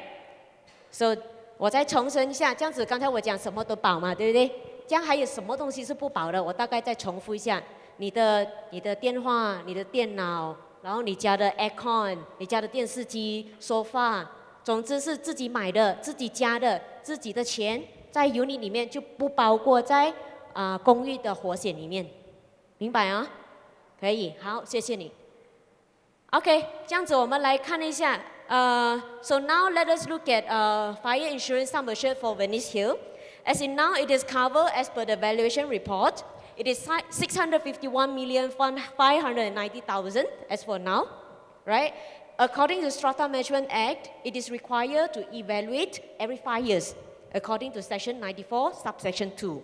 So that's where we are looking at another 5 years to evaluate the figure. So for now, another 5 years down the road, we will follow this figure, 651,590,000, right? Cover with all these perils here. Okay, so 现在 Venice Hill 的保险是 cover Mr. 夏这个651 million 651万65亿谢谢，我华语不是很好，谢谢。好，就是我们的那个总保额是651 million 590,000。好 ，OK， 接下来在这个里面呢，等下我会给大家看照片，因为看字很难了解。Okay, because of time constraints, RMCO, we only have 4 hours of what you call this restrictive time. We will run you through very fast. So if you want to stop us, please stop us. Okay. Insurance is not just about buying the policy. It goes into very technical details. You can always invite us to come for a town hall. We will come. Okay. Or AGM, allocate a spot for us. We will come and explain to you in detail. But this one here, because today I think you got more other pressing issues in regards to money and stuff like that. So insurance section is just one of it. We will brief you through and run you through what are the claims that we are already doing for you, okay? And the rest of it, what to claim and how to claim, we will also run you through very fast. Let me have 2 minutes more. 好，这样我们有现有的时间，我要走快一点啊，我给你们看照片就是了。好，我们的火险就是 cover 火险，这些都是火险所会火灾啦，在 unit 里面的，然后这是被飞机撞，这是大风吹倒你的那个雾啊。As Kathy has mentioned just now, okay, this JMB fire policy covers internal unit and also common area. Meaning to say, if the fire happens in your unit, okay, it is claimable, but to your original structure from the developers in accordance with your SMP. So all these pictures that you see just now here, all right, these are all from our claim records. It's not plugged from the internet, all right? So all these things, if happen, kindly just let your MO know, fill up the complaint form, okay, and they will inform us, all right? Okay, so including this impact damage, right, explosion, okay, bursting or overflowing water tank or pipe. Can you play the other video, this video? Can play. Never mind. So we go through. 如果是爆水喉，然后你的那个水进去你的 lift 里面，就那个 lift 的那个维修就有的保了。好 ，OK， 接下来，大树倒下来 ，flood 水灾 ，OK， 这个东西我大概重申一下。有很多人会问我，OK。Let me speak in Mandarin first 啦哈，很多人问我为什么要在 Venice Hill 我们 propose 水灾，因为在保险里面水灾的那一个 definition， 只要水没有办法流出去，它流回来你的 property， 你的那个 structure， 把它震上来进去你的 lift 进去你的 structure， 就 consider 那一个水灾的 definition。So for 这一个我们 propose 没有水灾跟有水灾，有水灾才加一个6000块这一年的保费，所以变成。在这一边，给大家看一下。所以在这一次的 renew， 我们 propose 了1亿，因为我们只要知道，如果是有水灾震进来的话，随时那个维修是多过6000块，对不对？所以我们 propose 了这一个 coverage。So come back to flood coverage. Flood, a lot of people will ask me, Kathy, why do we include flood since that Venice is high on the slope? Correct not? Yes, you have very high risk of erosion, subsidence, and landslip. But why flood? But flood, a lot of people are not aware that the definition of flood actually it is as long as the water is unable to channel out efficiently and you flow back to your property and accumulation out and damage your property, that is considered the flood condition. So looking at the structure of a Venice Hill here, you have different form of structure. You have high, you have low. Correct or not? So that is where there is a possibility that water, as long as it cannot channel out properly, efficiently during heavy downpour, it come back to your unit, that or your common structure, that is considered flood. Moreover, the rationale here that we include flood here as in, the additional premium for this flood coverage is only 6,000 compared to non-flood. So that's where when looking at it, any one incident, if let's say there is any damages, it costs more than that. So the rationale is actually to include this in the coverage for this. So if you think carefully, okay, all your equipments, like your genset, your LV room, okay, electricals and all that, MDF and all that, it's all at the ground floor or basement, okay? So with 6,000, it's a very minimal premium, but a very high payout when bad things happen, okay? So anyway, all policies under our company one is always comprehensive coverage, because we are looking at the possible claims that we can claim it for you. I don't want you to come and tell me and ask me, George, why cannot claim? Then I will have an issue. Okay, better I tell you upfront, all these are claimable and make it comprehensive. 可以吗？好啊，因为时间上关系，所以我就在此暂停了。啊，是。Right, the lady in purple. Excuse me. Yes, dear. How about the external wall line crack? Pardon me? External wall line crack. Wall crack. Yeah. Okay.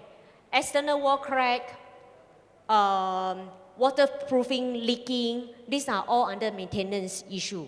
Insurance is not payable under this. Talk about wall crack. Wall crack. Yes. Yes, like I say, external wall crack, waterproofing issue, these are all under maintenance. Insurance are not claimable. It's just like our car. Your paint worn out, you start to, first your car paint start to rust first, and then there's crack, and then water go inside your car. The same thing like your house paint run out first, and then start to have crack line, and then the water come into your house, right? All this repair of the crack line, it's just like how your car paint it is all under maintenance. Insurance is not payable. What if there is a structural wall crack? As long as it is a wall crack, structural crack, it is maintenance, or it is, put it this way, it is a gradual that happened. That's where we will put it under the maintenance issue, wear and tear issue. Madam, no insurance in the world will cover for, what do you call this, any defects, okay, or design defects, less of materials used, okay? Gradual deterioration. All this is not covered one. Those are maintenance issues already. I'm really sorry about that. Okay. Interfloor leaking also the same thing, okay? Upstairs leak to downstairs, upstairs must pay. If upstairs don't pay, Form 28 lah. I think Transpec will know that very well, correct? All right, so. What happens is, the building next to it collapse, and then it creates a crack in this condo or what? You mean building next door? There is for example, there's a landslide near this building, and it causes a crack on the building. Is that claimable? So your building, you see there is a building that is not your building, your neighbor. Say for example, a condominium A collapse and kena condominium B. Right? So rightfully we shall claim under the condominium A, and also secondly, it is due to the subsidy and landslip, right? If you are covered with subsidy and landslip, that is also covered. If you do not have subsidy and landslip, then you have to claim against condominium A. What Kathy is trying to say is that we will trigger both policy. Yes. We have to look at the probable cause first, the proxima cause. The proxima cause is actually from the other building that is collapsed, caused a landslide, and damage your condo and make it also crack, correct? So two policies are involved, their policies and also ours. Okay. Okay? Can I? Any questions? Okay, hold on, just.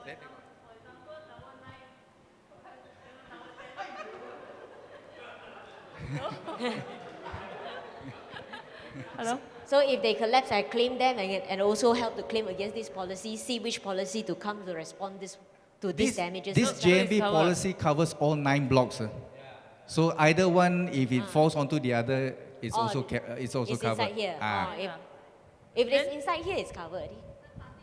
Then Tower 10 must claim against Tower 9 insurance, oh? No, both also claim because it's under one policy. Ma. 10 is not. 10 is not. Ah. 10 is not. So Ah. if 10 collapse your... No, Tower 9 collect, Tower 10. We will have our public liability policy for Venice Hill. So in order to pay for them as a third party to claim against us, so our public liability will respond as long as there is the negligence elements in this incident. Right? Hello. Yes. What if, let's say, we have very strong winds in Venice Hill? So what happens if our balcony, the windows, flew off and then fell down and probably knocked somebody or a car? Right. What happens? Is it claimable? Okay. Let me repeat. During heavy storm, our window structure blown open and fell on someone's car, for example. Insurance pay for the damage of your window structure because this is fall under your structure, right? But when it blown open and fell on someone's car, this is act of God. The damage to that car is not payable under the master policy. It's not payable under the public liability. Why? Like I said, public liability, we got to have a negligence element. This is not negligence. This is act of God. So that's where that cover for that car. Shall I, how do you say, go into a deeper on act of God? Okay. You see, for insurance, for underwriters to write a risk, they must have tangible elements that they can calculate the risk. Understand what I mean? Okay, in Venice Hill here, you have 9 blocks. I know your risk. It's on top of a slope, okay? And what are the probable things that can happen to you here? But due to a storm, blow away your window and to hit someone and kill someone or drop into a car, that probable cause is not inside the calculation because I do not know how to, I cannot estimate if there's a Lamborghini or a Bentley is going to park underneath there. You get what I mean? And this is the element why it's called the act of God, because you can't tangibilize this risk. You get where I'm coming from? Yes. So, hello, excuse me.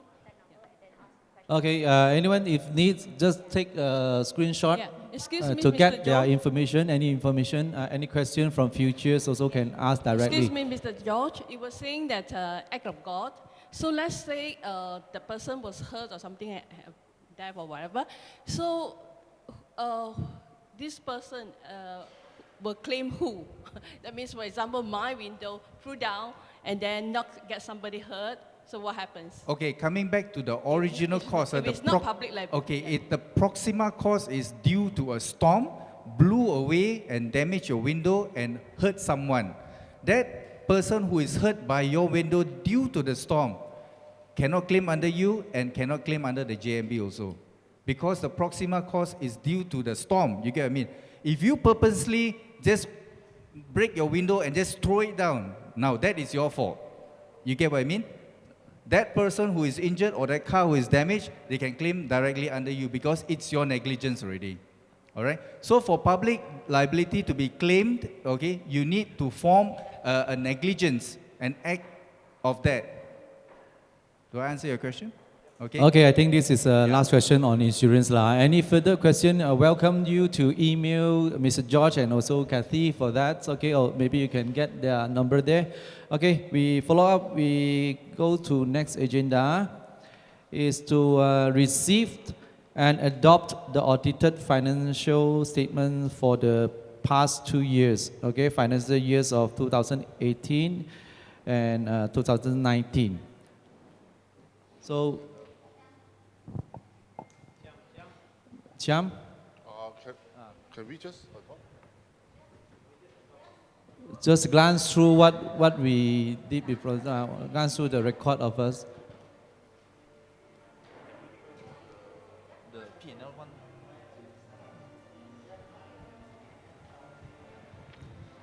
Hi, very good afternoon. So, follow up from our previous AGM, there have been some questions posted to our so-called the audited report. And we have compiled the questions, and here are the answers. So I will just briefly go through with you due to the very short time that is allocated. Okay, Yeah. Thank you very much. So first questions that we receive is the rental income. So what kind of rental income that we had from these 2 years? So this is the breakdown for 2018 and 19. Our majority rental income only come from car parks. And throughout the questionnaires, we have some questions also related to car parks. So I will also mention here and now. Our rental car parks is only 20 ringgit a month. Yeah, 20 ringgit a month. And we have a lot of car parks, for rental. More than 500, I believe. Okay. So second, we have questions about our clamping fees.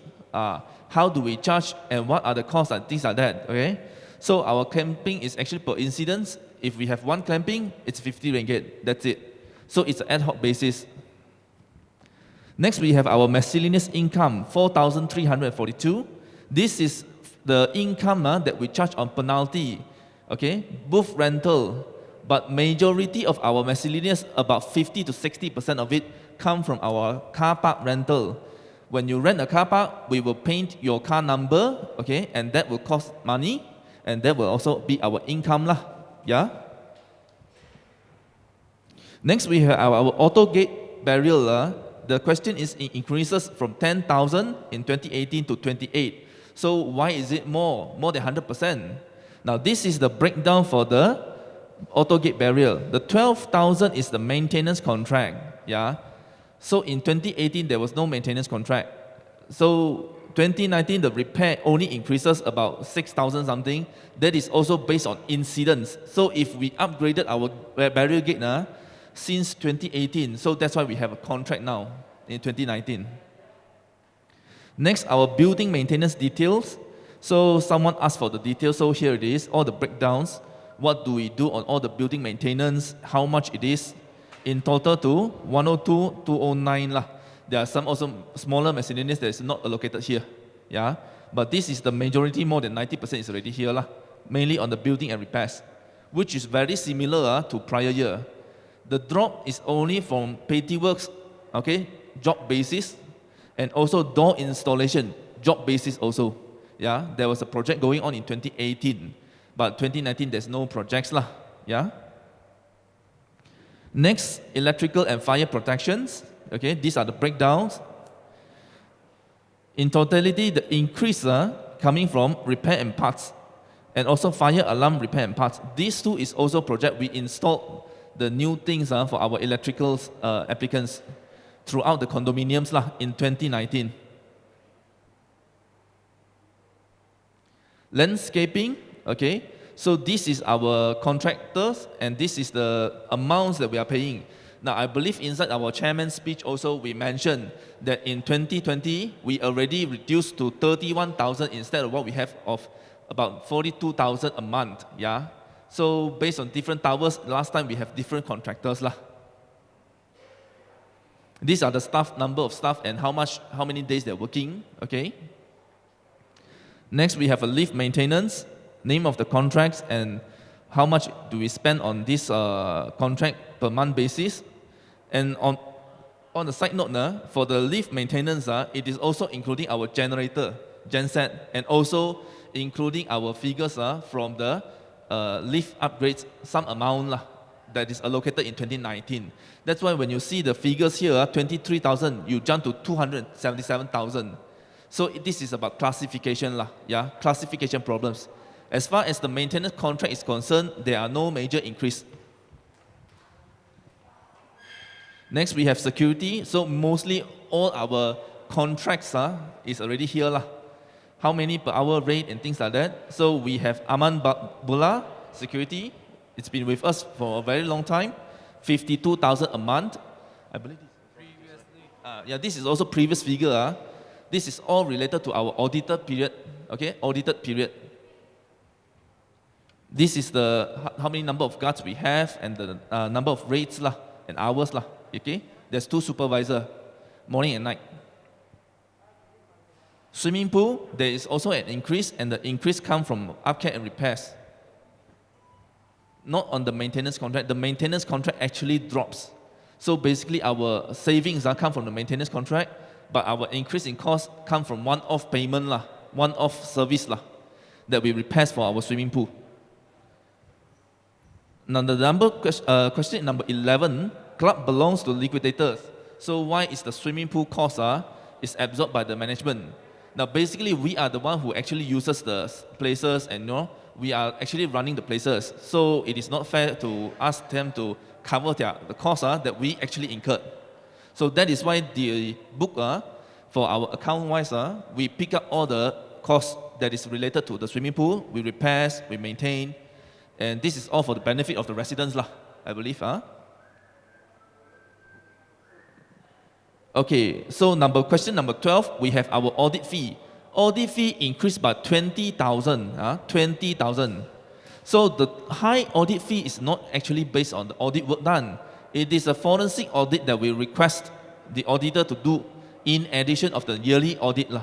All right, we asked them to perform a forensic audit back in 2019. That is about 21,000. That is why you have an increase in your audit fee about 20,000. So this is not an increase in the audit fee, rather this is a job basis that we required. We asked him to perform on the forensic audit. Now the legal fee. This legal fee will be the LOD that we also discussed in the previous, just an hour ago, about our Rosmar Arunan case. Okay, this is so far the charges that we actually pick up from the 20% commission, the LOD legal fee is already amounting to 40,000 yeah. And the legal fee over here, the license fee, why is it increased? This is because of gensets. Because in 2019, we already start with our genset monthly services. That's why we also have the license fee for genset, which was not appeared in 2018 That's why there's an increase. Now, of course, the license fee increased about 1,000 plus 2,000 But this one is all license. Okay. Labor charges. Why do we have a labor charges in 2019 where 2018 was 0? So these labor charges is actually some work performed by ourselves. We did not engage the contractor to do some road work, perimeter fence, and rectification works. This is charges at 80 ringgit per day. Okay, this is also something like a small projects that we hired some labor costs to carry out. This is the last question from our P&L, managing agent fee. Okay, why there's a difference for 491? What was the breakdown? This was being asked So we have two for that period of time. First is the previous management office. This is the figure, and now our current Transpect property management.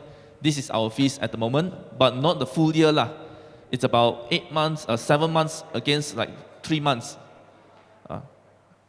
I think. 9 months against 3 months. Okay, 9 months against 3 months. So that's all for the profit and loss accounts questionnaire. Thank you very much. I think there's also balance sheet Just briefly go through. That one have a lesser amount of question, about 7 to 8.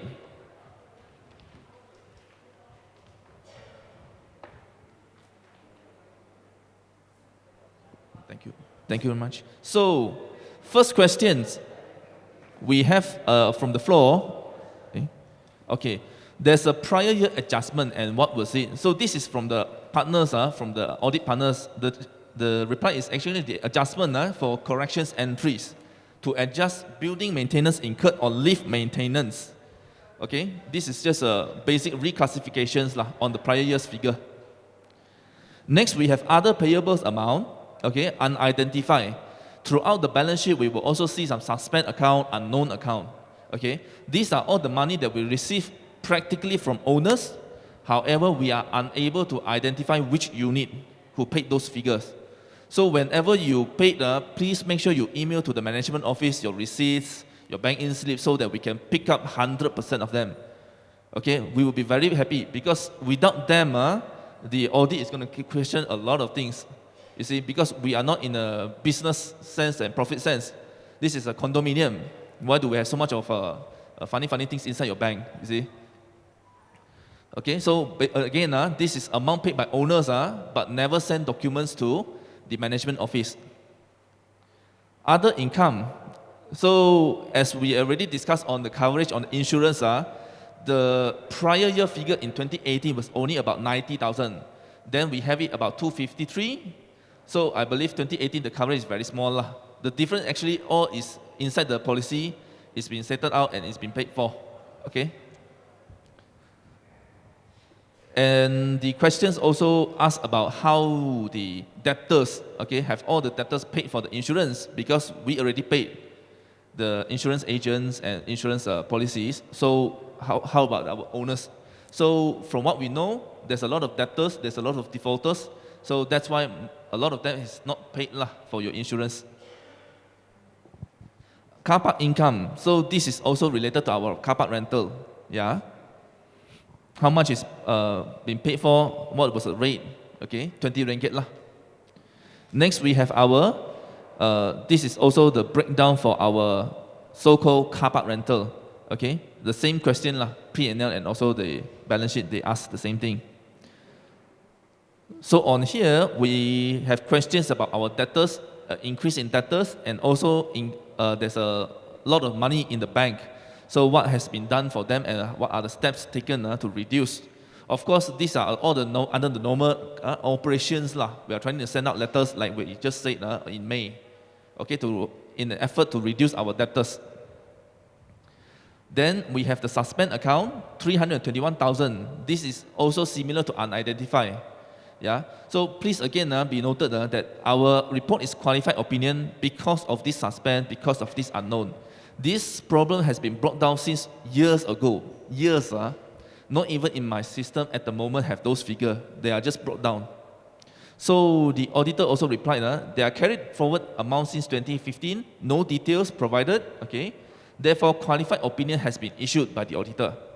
Just a background, so the audit did a comprehensive check on the financial statements. Every number appearing on the statements, which is the balance sheet and P&L, including our cash flow, is based on and has to be backed by certain documents, what we call a source document lah, transfer slip, bank-in slip, whatever invoices and things like that. Yeah. So these underlying records are the base on which auditor concludes on the financial statement. So if they are unable to obtain documentations, especially on suspend, on unidentified amount, we are unable to give a so-called unqualified opinion lah. That's why we're having problems with the auditors now. Yeah. Other receivables. This is the breakdown on the other receivables. Okay. These are, I think, also on the Rusma Aruna case, on the majority part lah. We believe that they owe us quite a lot of money also. That's why we are in dispute with them at the moment. Some of these figures, I believe, might ring a bell to you all, might not, because some of these figures basically is brought down as well. Yeah, from many years, we no longer engage their services. They are also in there. Now, the AGM expenses that we had from 2018 and 2019, this is the breakdown. We spent about 19,000. However, bear in mind that these figures, in totality on the 19,000, we have several AGM and EGM. Okay, these are all the breakdowns that what we spent on those times. Okay, food catering is only 700 plus. The stamps, the postal. Okay, these are all the major expenses that we spend lah. Especially on the postcard that we post all the audit reports and things like that. Okay. AR register port 3,007, photocopy of audited report 3,000, video recording for EGM, okay, April 2019, about 2,003, food catering 2,006. So these are all the usual expenditure that we have for each AGM, depending on the size of that time. I believe this is the last questions. The audit report was qualified. Yeah. The audit report was qualified mainly due to transaction and journal entries made without justifications or lack of source data supporting or to support the entries made. So basically, we have a lot of money coming in from the bank, but we have no idea and no way of identifying them. So please help us to remember always when you do the bank in, put in your unit number at least, okay? And always send in your bank-in slip and transfer slip. Thank you very much.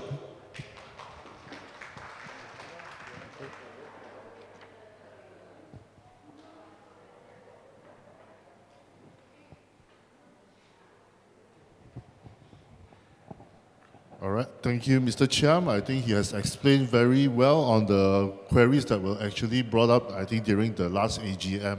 All right, agenda number 6, to receive and adopt the audited financial statements for the 2 financial years ended 31st July 2018 and 31st July 2019, respectively. Can we have a proposal to actually adopt these accounts, please? Proposer, please.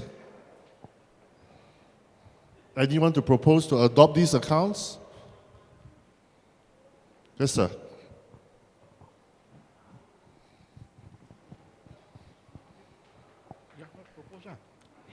Name and unit number, please. Hi. B8 1115. Eric Chan. Thank you. Seconder, please. Seconder? Can we have a seconder and we can move on?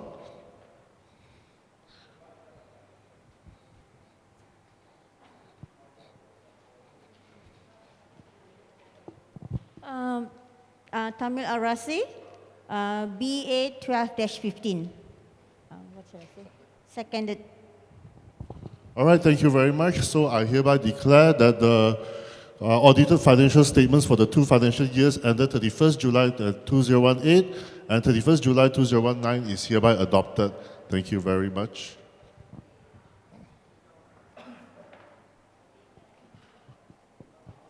All right, we move on to agenda number 7, which is resolution number 1, which is to determine the new service charges and contribution to the sinking fund with retrospective effect from 1st January 2020, computed based on share units as required under Act 757 and the said budget. All right, we once again invite Mr. Chiam to go through this agenda with you. 下来这个议案是要定我们的管理费的收费率啊，是由屋主来决定的啊，是从1月1号2020年开始算，所以呢，如果是决定过后，那个费用是比2021年我们现在给的1月1号开始给的，给多了。如果是我们今天的决定是低于那个价码的话。 全部那个多余给的将会 credit back to your account， 将会放回你们的户口那边啊。好，今天我们要决定这个 rate， 我们让Mr. Chiam 来解释一下。Okay, so basically what it means is that we are going to propose to the floor on 3 different rates. The current rate, okay, a rate of 1.68. This is what we are currently paying, okay. We are proposing to reduce. Yeah, to 1.6 or 1.55. Now, our basis of this new rates is coming from the figures below, so that we can have a clear picture of what we are currently having. So I will start from the cost, yearly contractual cost. Okay, yearly contractual cost means that what we have from security, cleaning, up to lift, swimming pool. These are every month what we spend. On a very constant basis, okay? So we are looking at a figure about 1.6 million. Every month or every year, we are spending about 1.6 million on the contractual basis cost, okay? Again, security, cleaning, swimming pool, lift, these kind of costs. Next, we have our next major cost, which is our electricity bill, water bill, but mostly on the electricity lah. All right. Every year we spend about roughly 1.1 million. 1.1 million, okay, of costs in your electricity, water bills. These 2 only. This is cost about 1.1 million. Next, the final one we have about 400 to 600,000. Okay, about 500 lah, plus minus. These are the normal costs that we have, like repairs, the buildings. Okay, if let's say for example you have some upgrades, like some of the questions that we have just now, yeah, the building maintenance. Okay, these are all the costs that will fall, under this non-contractual. So based on this cost of 3.2 million every year, okay, 3.2 million every year total expenses, okay, we budget that if let's say we go to the rate of 1.6 or even 1.55, we will still have a profit about 500 to 5 to 600,000 of profit. Now, however, we must not. The reason why we don't go further down is also because we have an issue with the defaulters lah. I hope you all understand that as well, because profit doesn't equivalent to your cash. Okay, profit doesn't equivalent to your cash. So these are the rate that we propose. And here we have example of what we will be paying.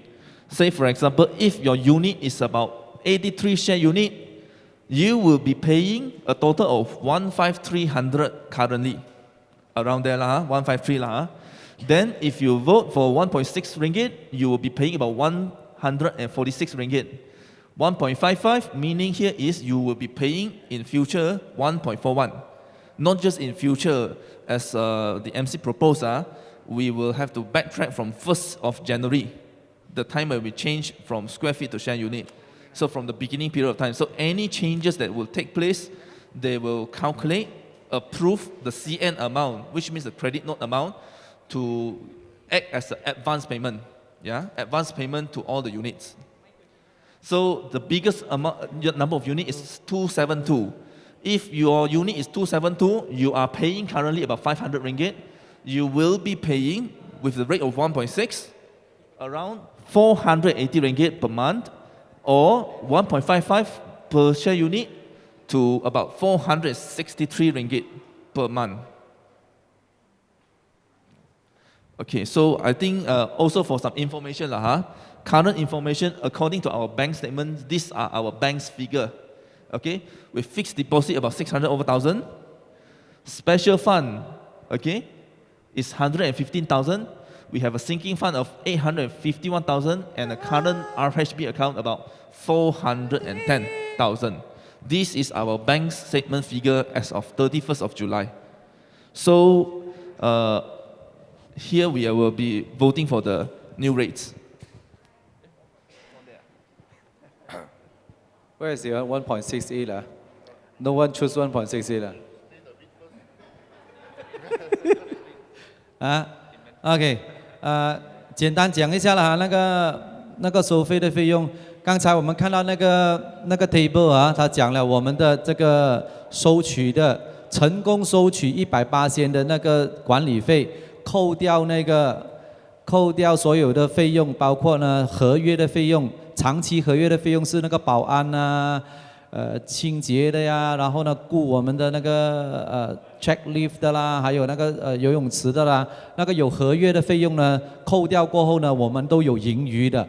那1.68的盈余是多少？然后1.55的盈余是多少？当然呢，我们不可以放再低，为什么呢？因为有部分我们知道有部分的屋主呢是没有还钱的，所以呢我们也收不足的，所以不能再低1.5 ，the lowest is 1.55 OK， 1.55是最低的，再低的话，我们就是收到的钱跟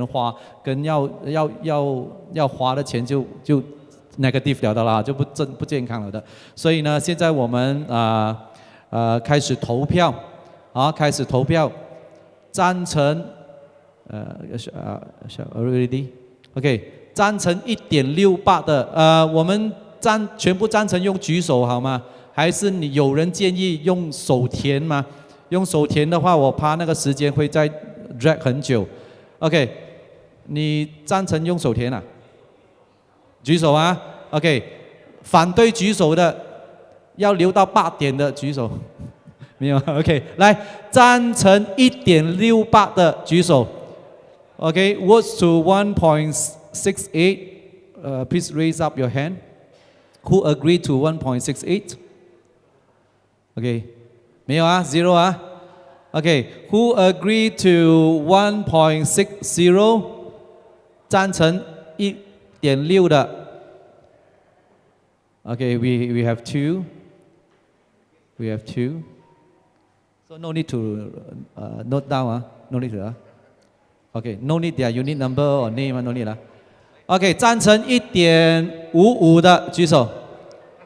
OK。long awaited votes 1.55啦1.55 sorry just I'm entering already long awaited votes OK 好的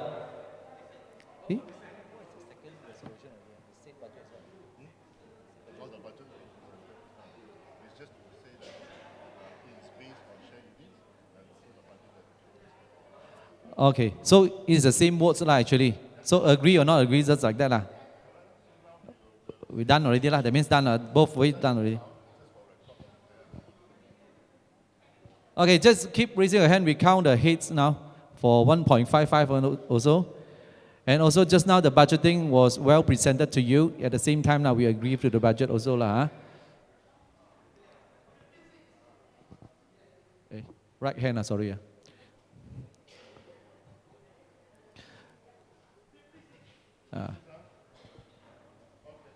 So no white color and pink color. You're right hand. You know what means white color and pink color? Okay, we proceed to the next agenda.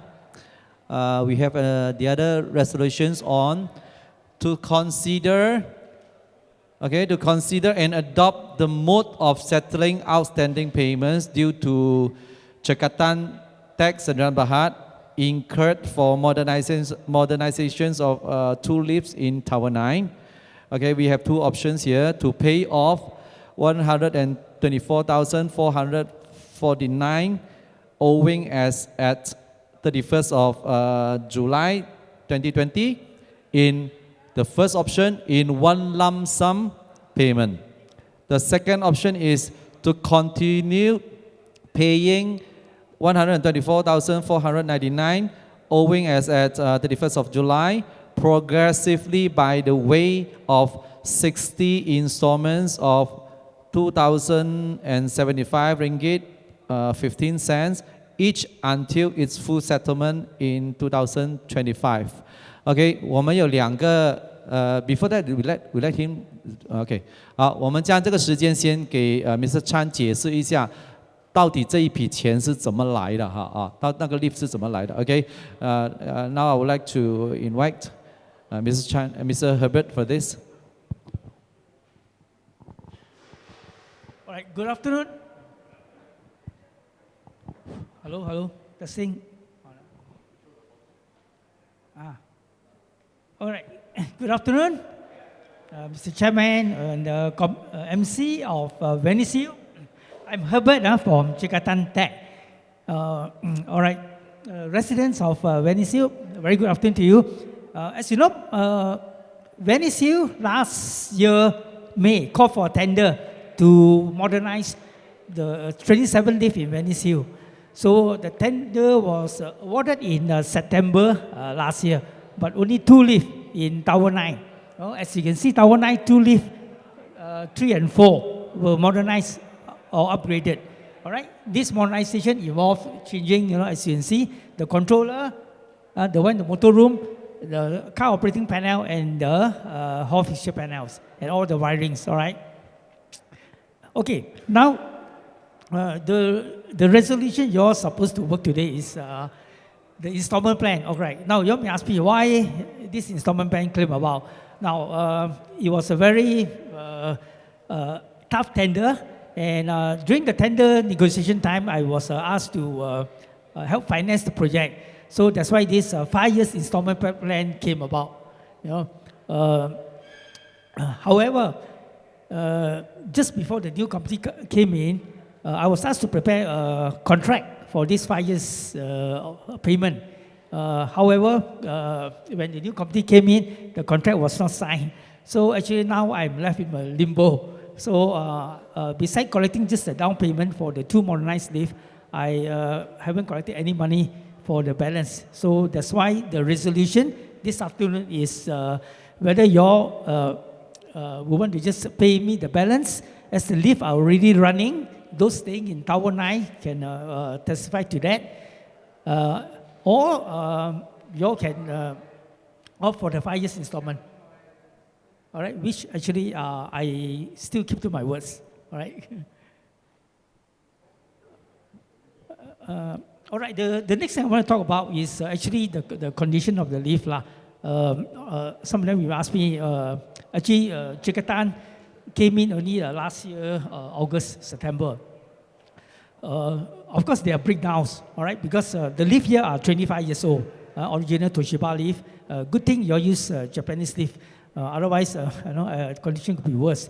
Now, I did an analysis of the lift breakdown from January to July, as you can see here. For sake of simplicity, I just divide it into mechanical and electrical. Now, mechanical means that, sometimes the door rollers, it can be the machine, the ropes. Sometimes ropes are too long, and then we have to cut the ropes. Or sometimes the car door rollers are worn off, so we have to replace. All these are mechanical faults. Total out of the 7 months, there are altogether 23 breakdowns due to mechanical. And the other breakdowns is actually electrical. Electrical is like, the old PCB board, printed circuit boards, sometimes the buttons. Like I said, because most of the lift here are not modernized. I think only 3 or 4 lifts are being modernized now. So the other faults, the causes of breakdown are actually electrical due to failures of printed circuit boards. Or sometimes wiring, sometimes fuse. So altogether, the total breakdown of 47 for these 7 months. All right, so this is the general condition of the lift. All right, Mr. Well, one more last item. Maybe the next slide, please. Okay. The other side, any more? Which one? All right. Next agenda. That one is 781.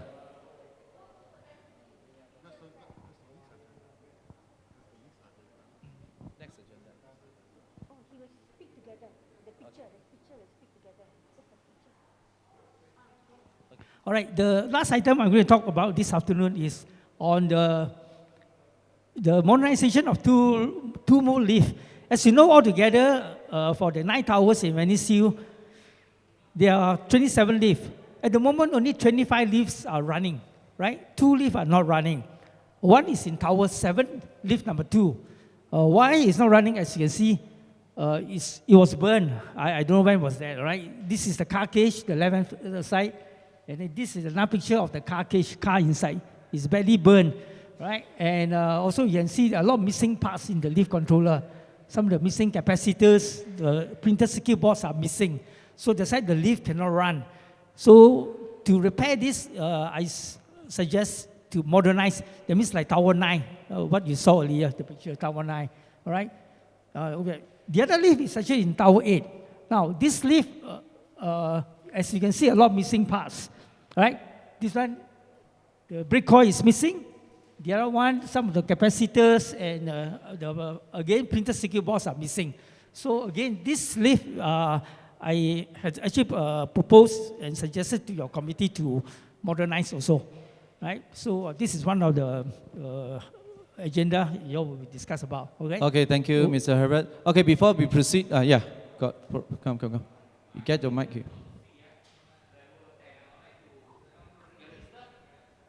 Herbert.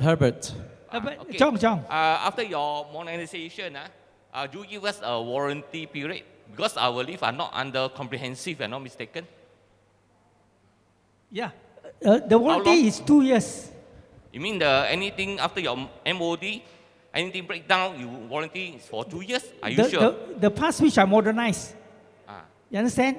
Okay, thank you. Only the parts are modernized. Okay, before we proceed to vote, I may want to tell you a little bit of the background of this lift modernization. Okay, when we take over from MC6, we received a contract from Jakarta on the modernization of the lift of number 8, Tower 9 Tower 9 got 2 lifts.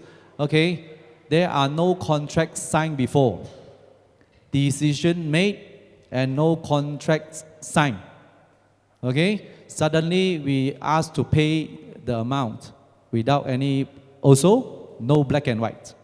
No black and white. Okay? Is it like that? If I'm wrong, you tell me.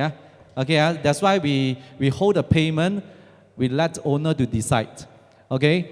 What's indicated in 60 installments is indicated, actually for me, it is implying what the decision I made now will affect the futures of Venice Hills. Let's say within our time, MC7, we signed 5 million contracts. Each year we pay 1 million. Each year we pay 1 million. Then we will affect the future MCs. Okay. So now I don't want to affect. I just tell you what I'm thinking now. Okay. Installment plans are not going to happen within MC7. Not going to happen. We don't want to affect futures, okay? If we have money, we fix. We don't have money, we hold first. Something like that, our decision. But since Tower 9 lifts already done, considered done, okay? Previously, when MC6 received the quotation, isn't it? Yeah. Then they pay you 35%, isn't it? Right. Okay, based on the quotations. Yes. Okay. We received the quotations, then we paid them 35%, then start work. Right. But the contract, what I get from you is a lot of clause needs to change, then drag until the project completed. Also never signed the contract, isn't it? Right. Something like that, right? Right. Okay, right. So very simple today. Job already done. We need to pay. That's all. We need to be okay lah, because we're using the service already. Just we want to decide whether we pay them one lump sum or 5 years installments. Okay. Of course lah. For me, if I take the 5-year installment, of course we can have more cash to utilize lah. But then it's also at the same time we give permission to MC to take 5-year installment for the coming projects. Of course, don't worry, our terms not going to do these things. Okay? Yeah.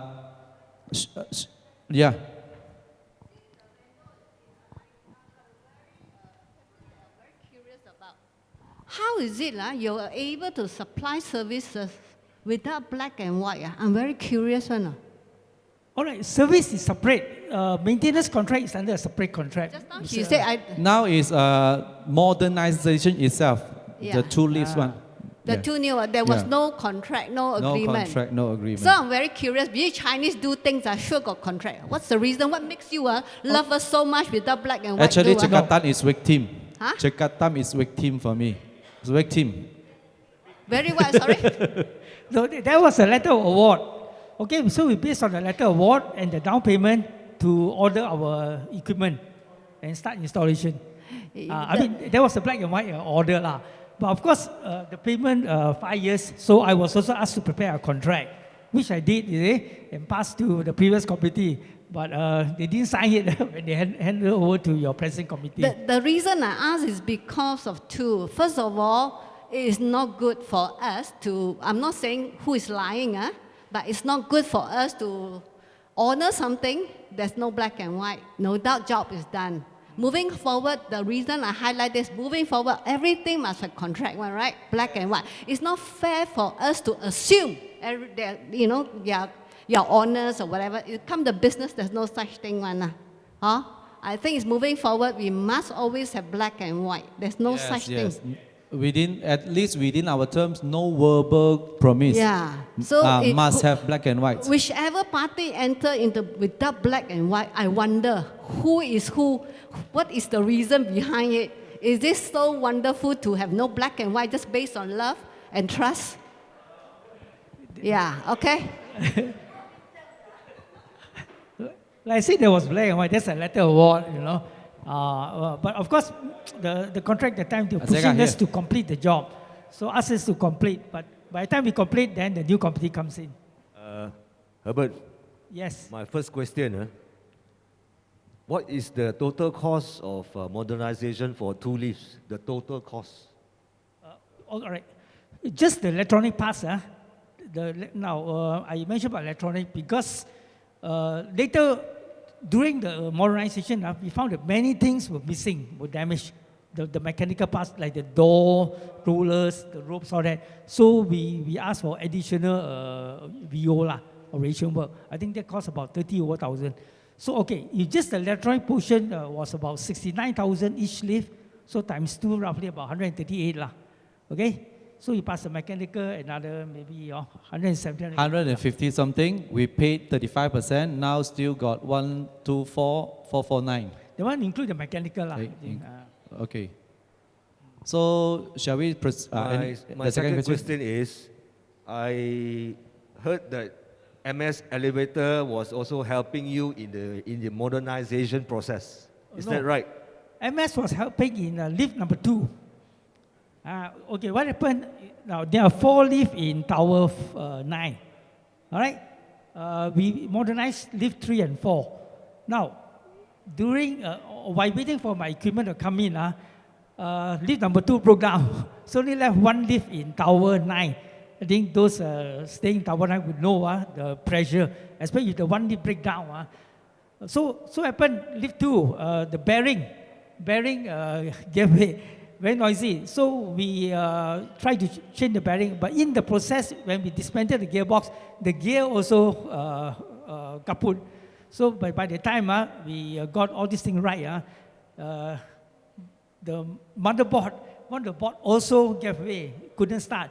So we told the committee that at the time we have to modernize this also, because I cannot find the spare part. Right? So of course then the committee said that, very difficult, because they also don't want other people to think, why spend so much money on Tower 9 alone? They already modernize 2 lifts. You want to spend now, then other people will complain, you see. So okay, fair. So that's why they asked MS. They asked me whether can. I say, up to you all. If you all can, if MS willing, normally they don't, So, but I think one of your committee managed to get MS lah. But that also took about 2-3 months. That not in my cost. I see. So MS is not involved in the modernization process at not all? At all. Not at all lah. Right.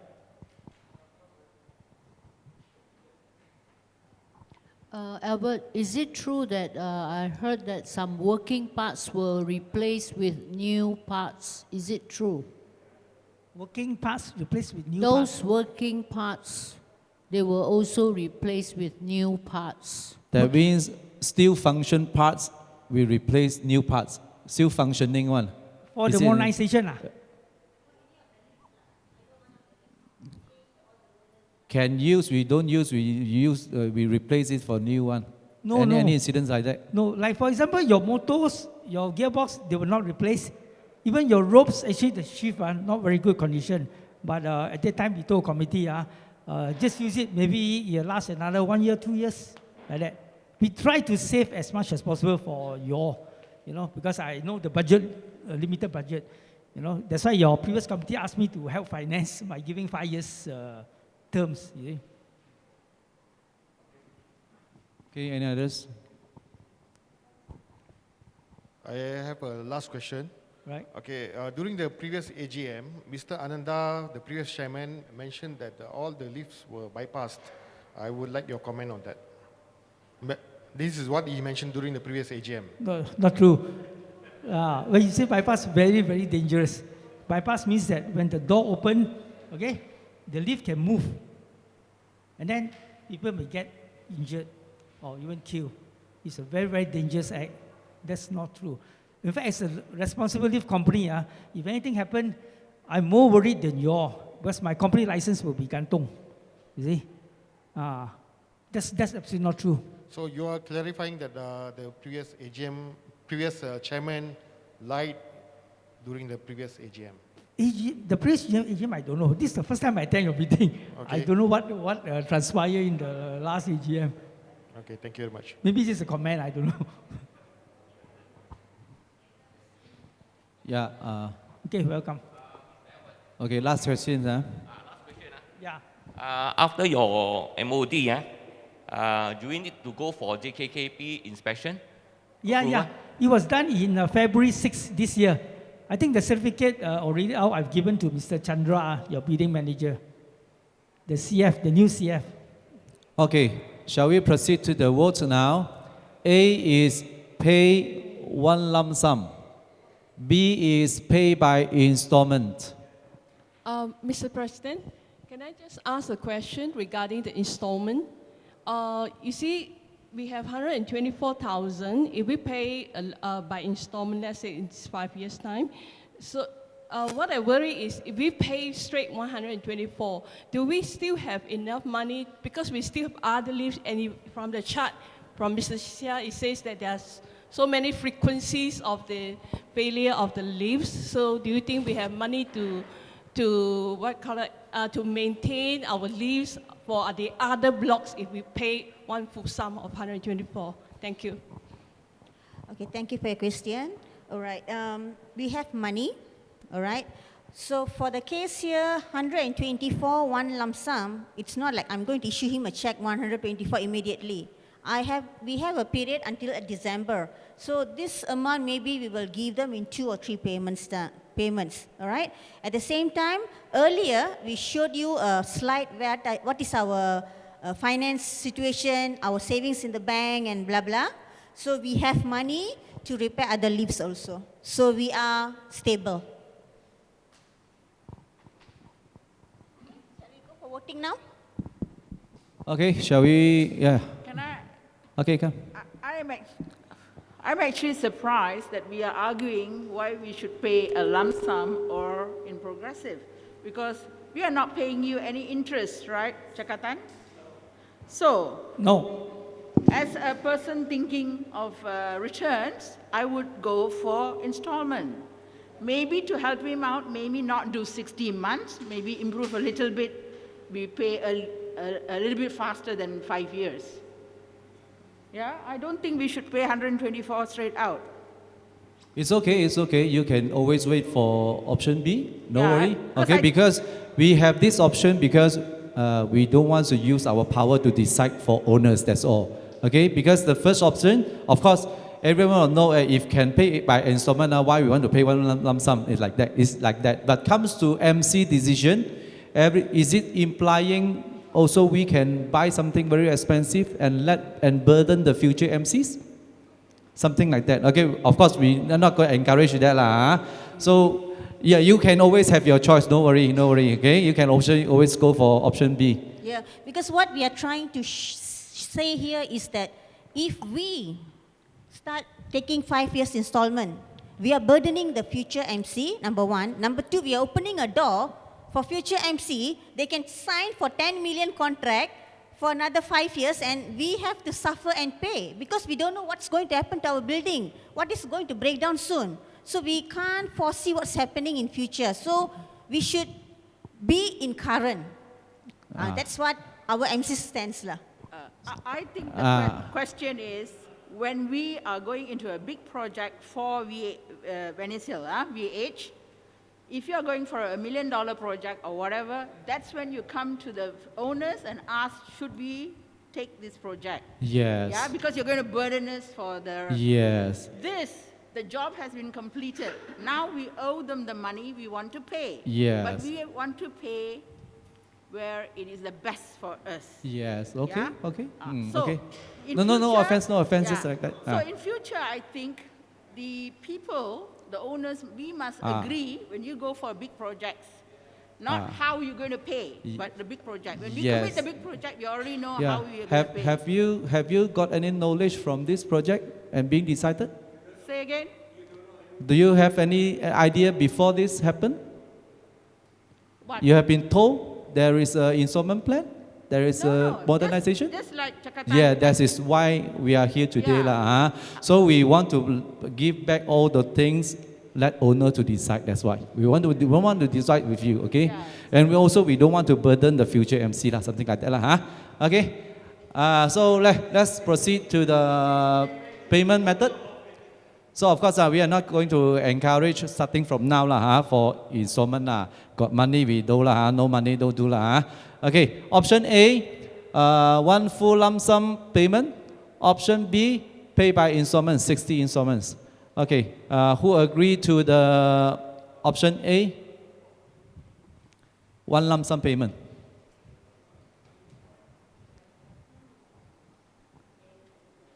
Okay, count also. Don't worry. As long as owner decide, not MC decide for you. Okay, berapa?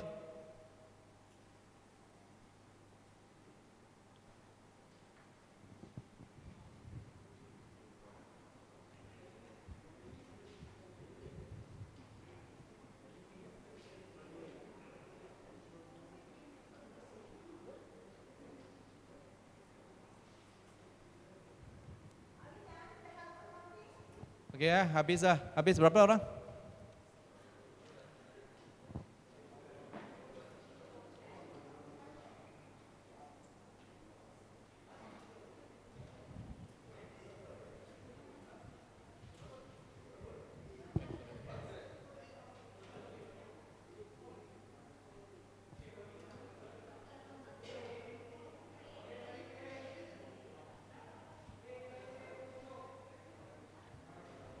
Berapa cepatlah, sikit saja mah.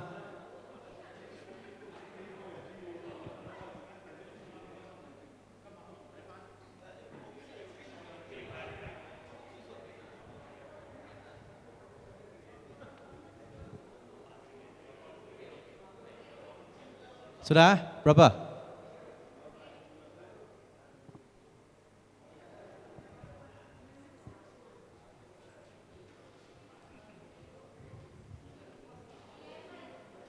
$11, okay.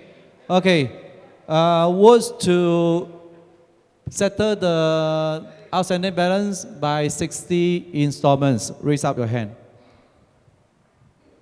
Kira lah.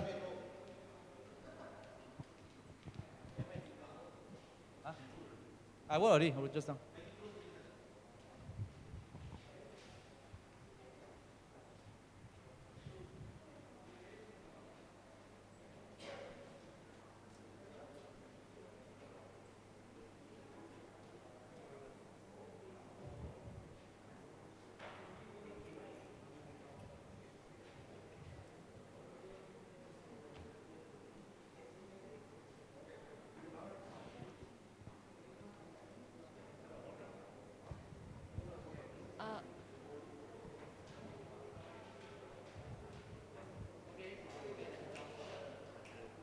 Okay, thank you for the decision.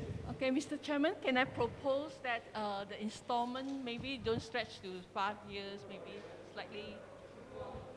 No need, no, cannot add extra lah. If not, we against the 52 Strata Act.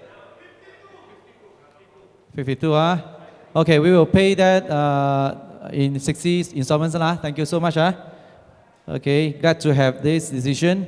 So Mr. Herbert also relieved already lah got payment Okay, coming to next agenda, we have another resolution.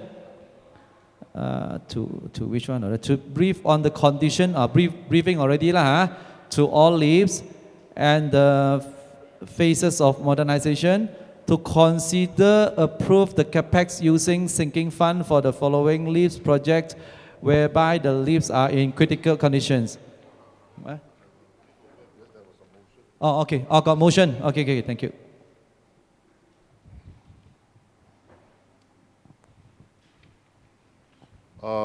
Ladies and gentlemen, there was a motion received, to amend the existing motion. All right, the existing motion is to brief on the condition of all leaves and the phases of modernization, to consider and approve CAPEX using sinking fund for the following leaf projects whereby the leaves are in critical condition, not functioning.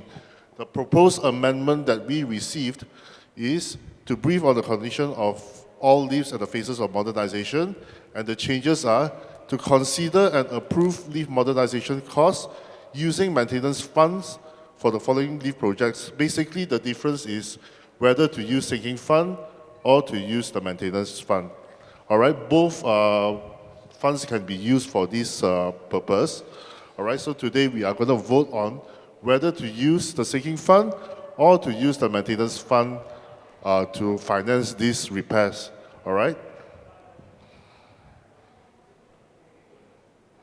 I think just now Mr. Herbert has briefed you on the conditions of those leaves is in really critical condition. All right.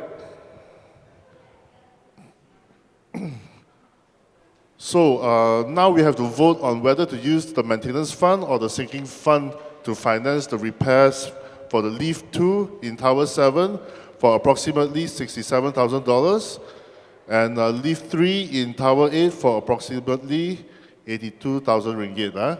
All right, those in favor of using the maintenance fund, can we have a show of hands, please?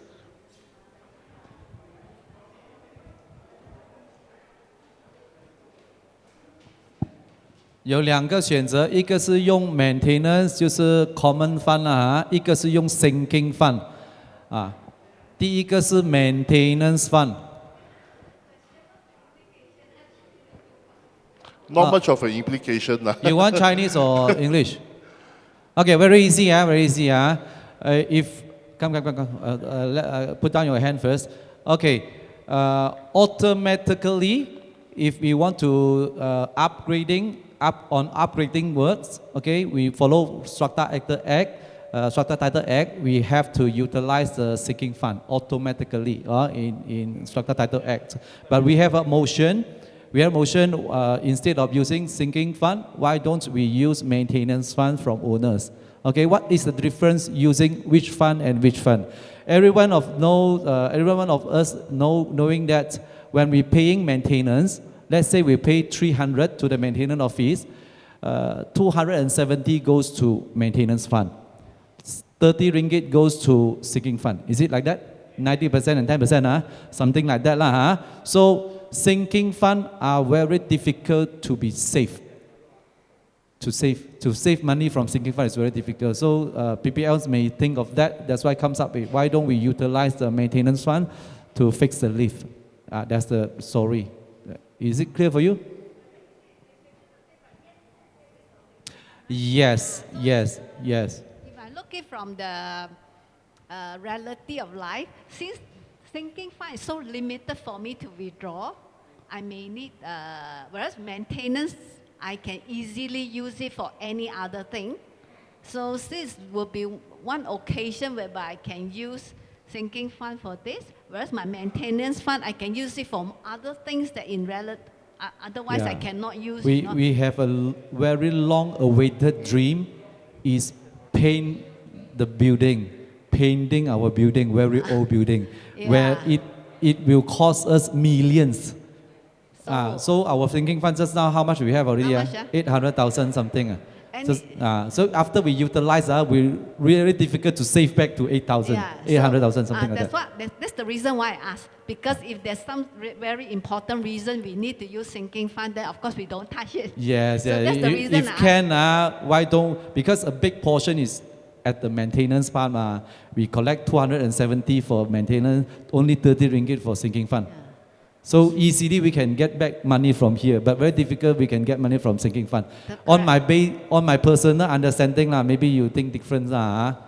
So that's why it comes up with people encouraging why don't we use the maintenance fund instead of sinking fund. That's why we need to understand all this implication before I work. So otherwise I don't wish to work. Yes. Why don't you utilize this fund? Why utilize that fund? So something like that. As far as for painting, of course, is something we all love to have our condo painted. Yeah, we would like to save more money from there. Yeah, but its minimum is like currently is less than $1 million, right? So the possibility of painting is very far off yet, right? Is it? Still far, I think. I don't know, maybe we will work out, see what possibility at the future we paint the building. I think we can do progressively can. At least we have a target, okay? At least we have a target. Maybe our terms cannot do, we have target, maybe future, save how many years we can paint our building, something like that. I think we should do it progressively at least. Okay. We will study that. Okay, come, let's vote. Who agree to utilize maintenance funds first? Maintenance funds, please raise up your hand.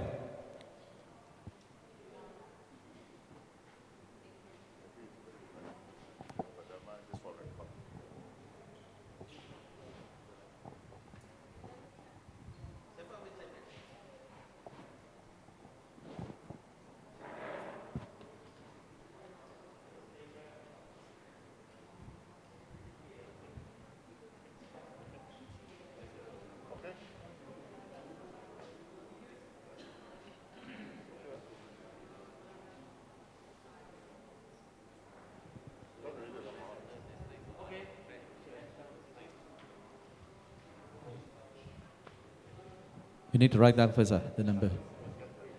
Okay, when we get...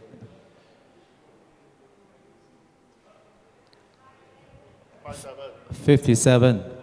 Okay, who agreed to utilize sinking fund for the lift modernization to Tower 7 and Tower 8? Okay, anyone? 0, Okay, thank you so much. Let us move to the next one. Okay. The coming resolution is something about the offense, offense of the house rules, which was already owners agree to imply those offense. So today we are going to determine the fines. How much are we going to fine for each offenses? Okay. Yeah. Okay, any changes or amendments or additions to the House rules, we have to go through a special resolution. All right, special resolution means to get it passed, we need 75% of the votes cast. All right, if we have 50% or 74%, it won't get passed, all right? Any questions on that? Clear? Or you want to tell them in Chinese? OK， 这个特别议案呢是需要投票的哈，就是这个议程呢是上次 AGM 1月的 AGM 的时候呢，屋主已经投票同意了要对一些一些违规的一个动作呢将会实施这个罚款。今天呢我们是定那个罚款的那个多少钱这样子了哈。是需要75%的人就是现场有多少，要75%的人同意，我们才能够执行的。Maybe I would like to add for the. Sorry, one moment 关于这个75%、75% 呢 ，last time we do have one resolution on the foreigner 5,000 deposit That one actually that day we have 99%. 60% agree to those clause, which is below 75%. So that's why COB direct us to stop that resolution. Actually, that resolution not supposed to be start because it's illegal, something like that. Not assist 75% for the not we come out. We want to simply change. No, sorry, because it didn't reach the quorum. Something like that. Today, this resolution, House rule also like that, must exceed 75%. Okay. Okay, maybe let me give you an illustration of what special resolution is. That means the owners must vote, you must get a 75% majority. So for example, if there are 100 voters here, 100 voters vote, you must have minimum 75 voters vote in favor of the resolution. So if only 70 out of 100 owners vote for the resolution, that is not a special resolution. That is simple majority, a simple resolution. So we need 75% majority from the voters here to vote in favor of the amendment to the House rules. So please give your wholehearted support. Please don't abstain from voting, all right? Because we need your votes to get this through, right? If this amendment to House rules do not get through, because you only got a simple majority, the current MC and the future MC will have a tough time in managing the place, all right? Because then you will have a lot of offenders throwing rubbish here and there, drinking liquor in the common areas, all right? Especially if you have foreign tenants drinking liquor, singing, shouting, dancing, and then disturbing the women folk in the lives and the common areas. All right, so if you don't want these things to happen, please vote in favor of the resolution. Thank you.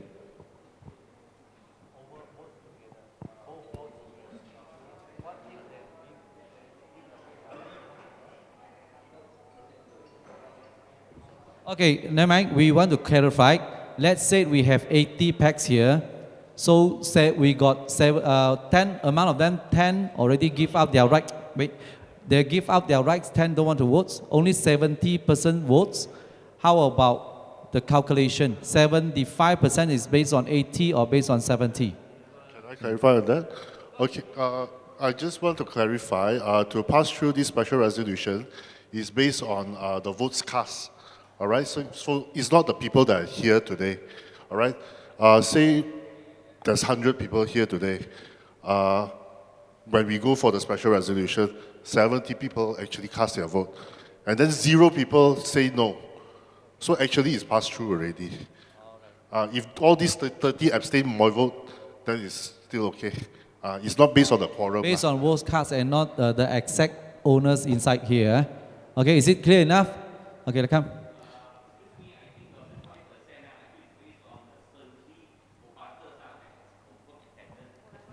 Votes cast. Votes Votes cast. cast. Votes cast. Not Total the, amount not the of quorum. votes. That means there's a 70, so you take 70 of the 70%.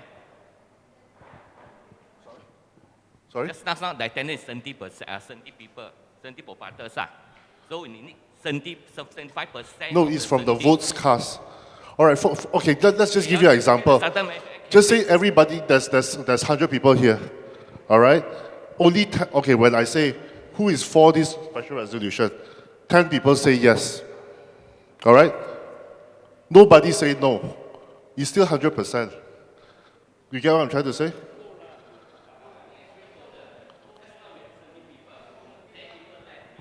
Yes, I get what you're trying to say.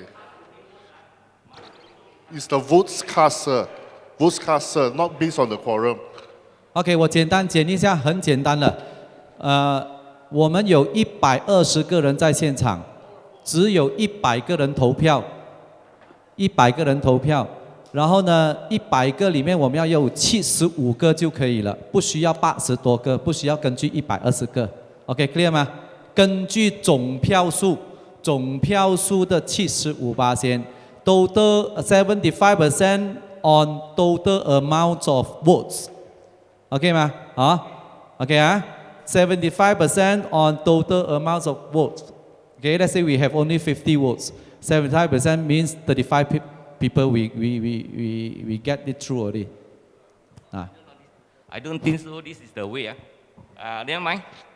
It's in the act, probably you want us to show you. Mr. Chairman, I'd like to propose, like your 10A and B, can we increase the rate? Because $50 is too little.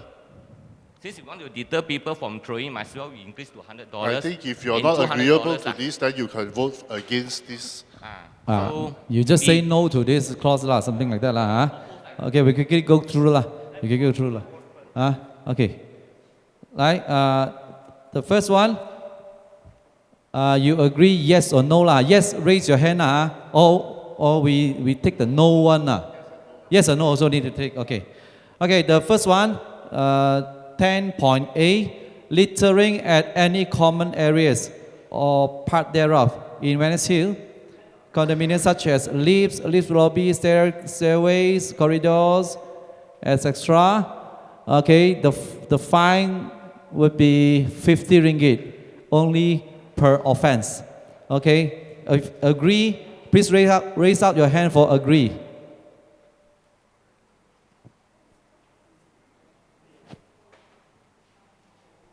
That one is pretty straightforward, very fast. We can complete today's meeting.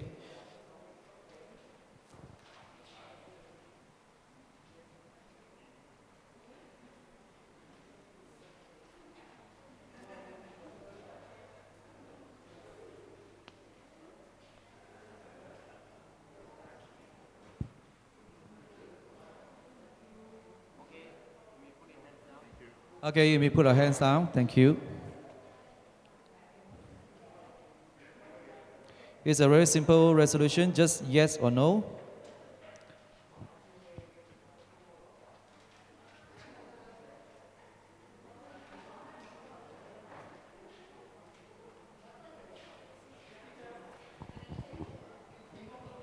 $57. 57. Okay, say no to this one. Say no to 10.A, 50 ringgit. Who disagree? Okay, 0. Okay, pass already lah. Okay, 10.B, smoking inside lifts and at any other common areas or part thereof with no smoking sign. With no smoking sign, we are going to add in later, isn't it? We are going to put all those no smoking signs area for the future lah. Okay. Smoking inside the lifts and any other common area with the no smoking sign thereat, the fine is 100 ringgit only per offense. So agree, please raise up your hand.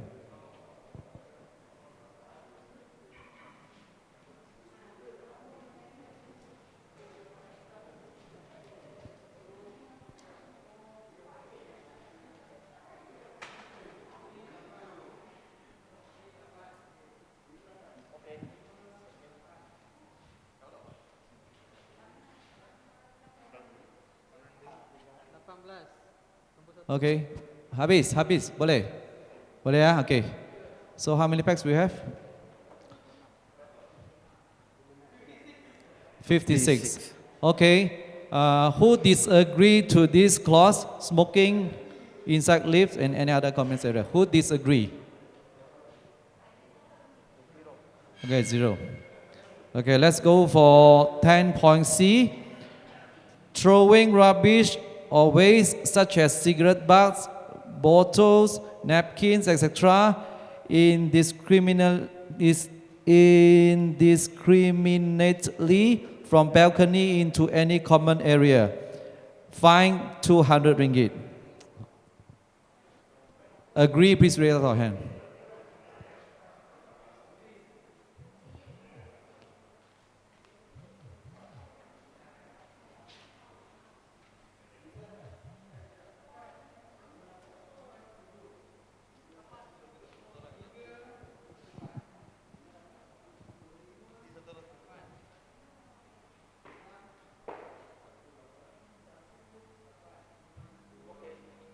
Okay, you may.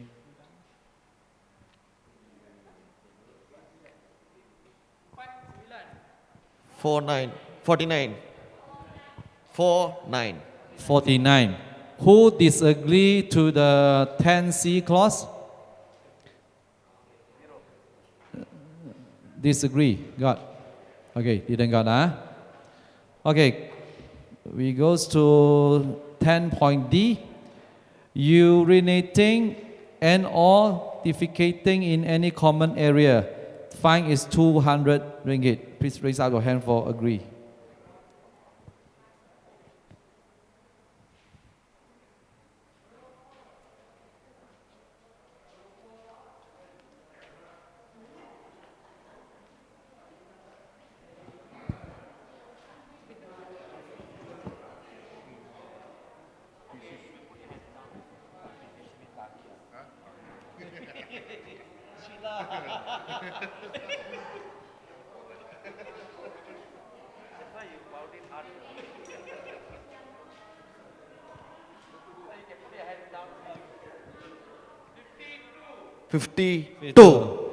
Who disagree to the 10.D? Disagree. Got. Okay. 0. Okay, we go to the last one. No, still got 10.E. Just now I asked Adrian how to pronounce that words. Okay, disposing pet feces or urine and or feeding pets, stray animal at any common area. Fine is 200 ringgit. Agree? Please raise up your hand.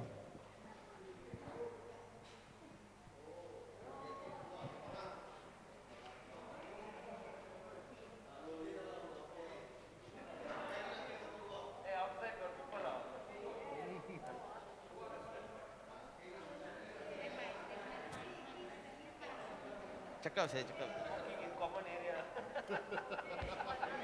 Shall we start? Common area.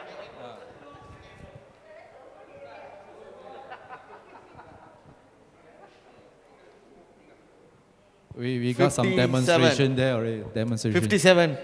57. Who disagree to the 10E clause? Disagree? Okay, 0. Okay, let's go to 10.F.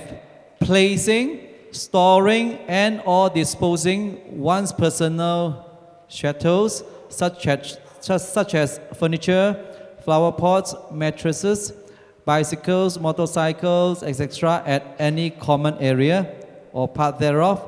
Fine is 200 ringgit. Agree? Please raise up your hand.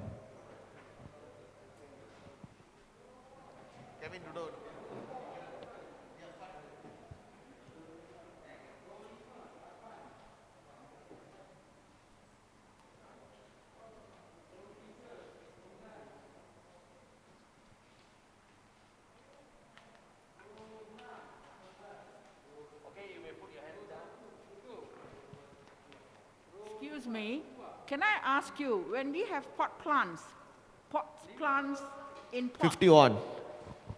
in our common area, are we going to be fined? When we have 51.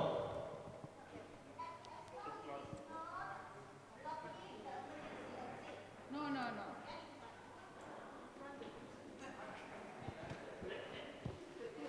You got a lot of pots, huh?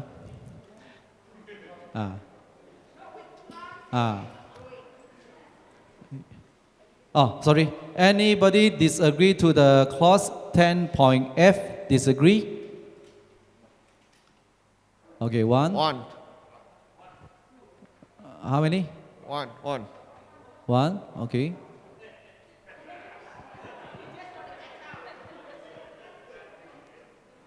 Okay, usually actually we don't want to find one. We want our place to be beautiful and look neatly lah. When we talk about some pots, let's say you got a lot of pots, the whole corridor cannot walk one, very difficult lah. It depends. We will judge. If we found it's over, we will give you a warning letter first lah. If we found over lah, if it's just a bit, just to beautify the place, I think everybody acceptable lah. Also based on complaints lah. When you over, I'm sure your neighbor are going to complain you. Then we will take action lah, something like that lah. Okay, we go to clause number 10G, consuming or imbibing or imbibing. Okay, consuming or imbibing alcohol drinks either alone or in a groups at prohibited common area or part thereof. With the no liquor sign, we are going to add no liquor area also. No liquor sign, direct. The fine is 100 ringgit. Agree, please raise up your hand. Thank you.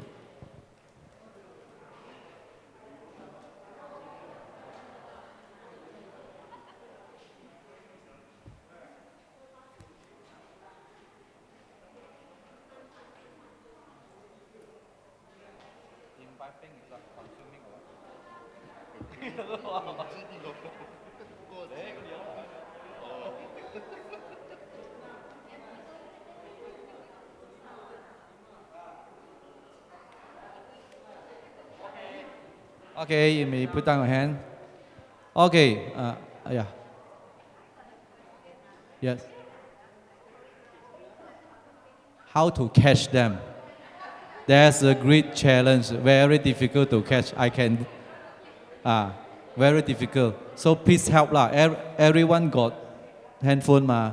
Whistleblower, we really need whistleblower one. 53. 53. 53. I will do actually. For me, I never afraid one lah. I take short one lah.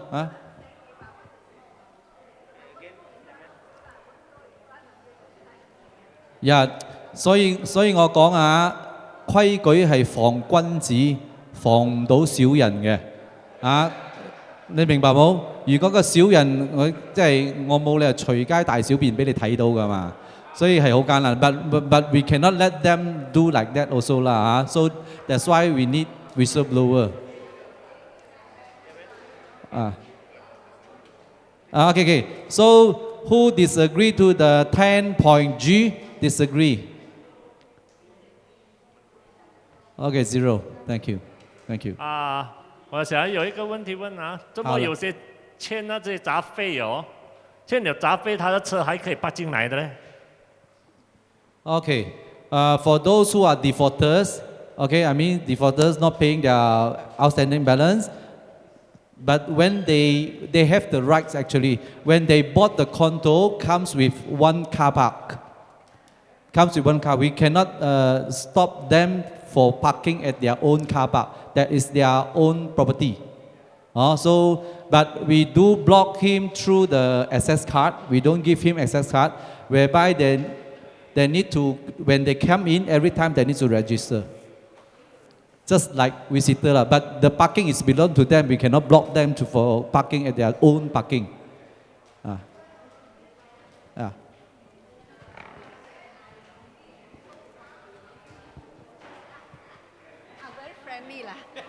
I don't think they really enforce them to ride. They're always in front of my my car. I say, hey, what happened? Yeah lah, they're looper, and in their looper pay lah, you know. It's very friendly. So I think I think it's a big problem. So, yeah, that comes to enforcement. Again, we need everybody help to monitor. Every time I came in, I scold. Every time I scold directly. Every time. After I scold him, I scold their bosses also. Okay, thank you so much for attending today's EGM. Thank you. We hope everybody getting happy. Thank you so much. Thank you. Okay, bye.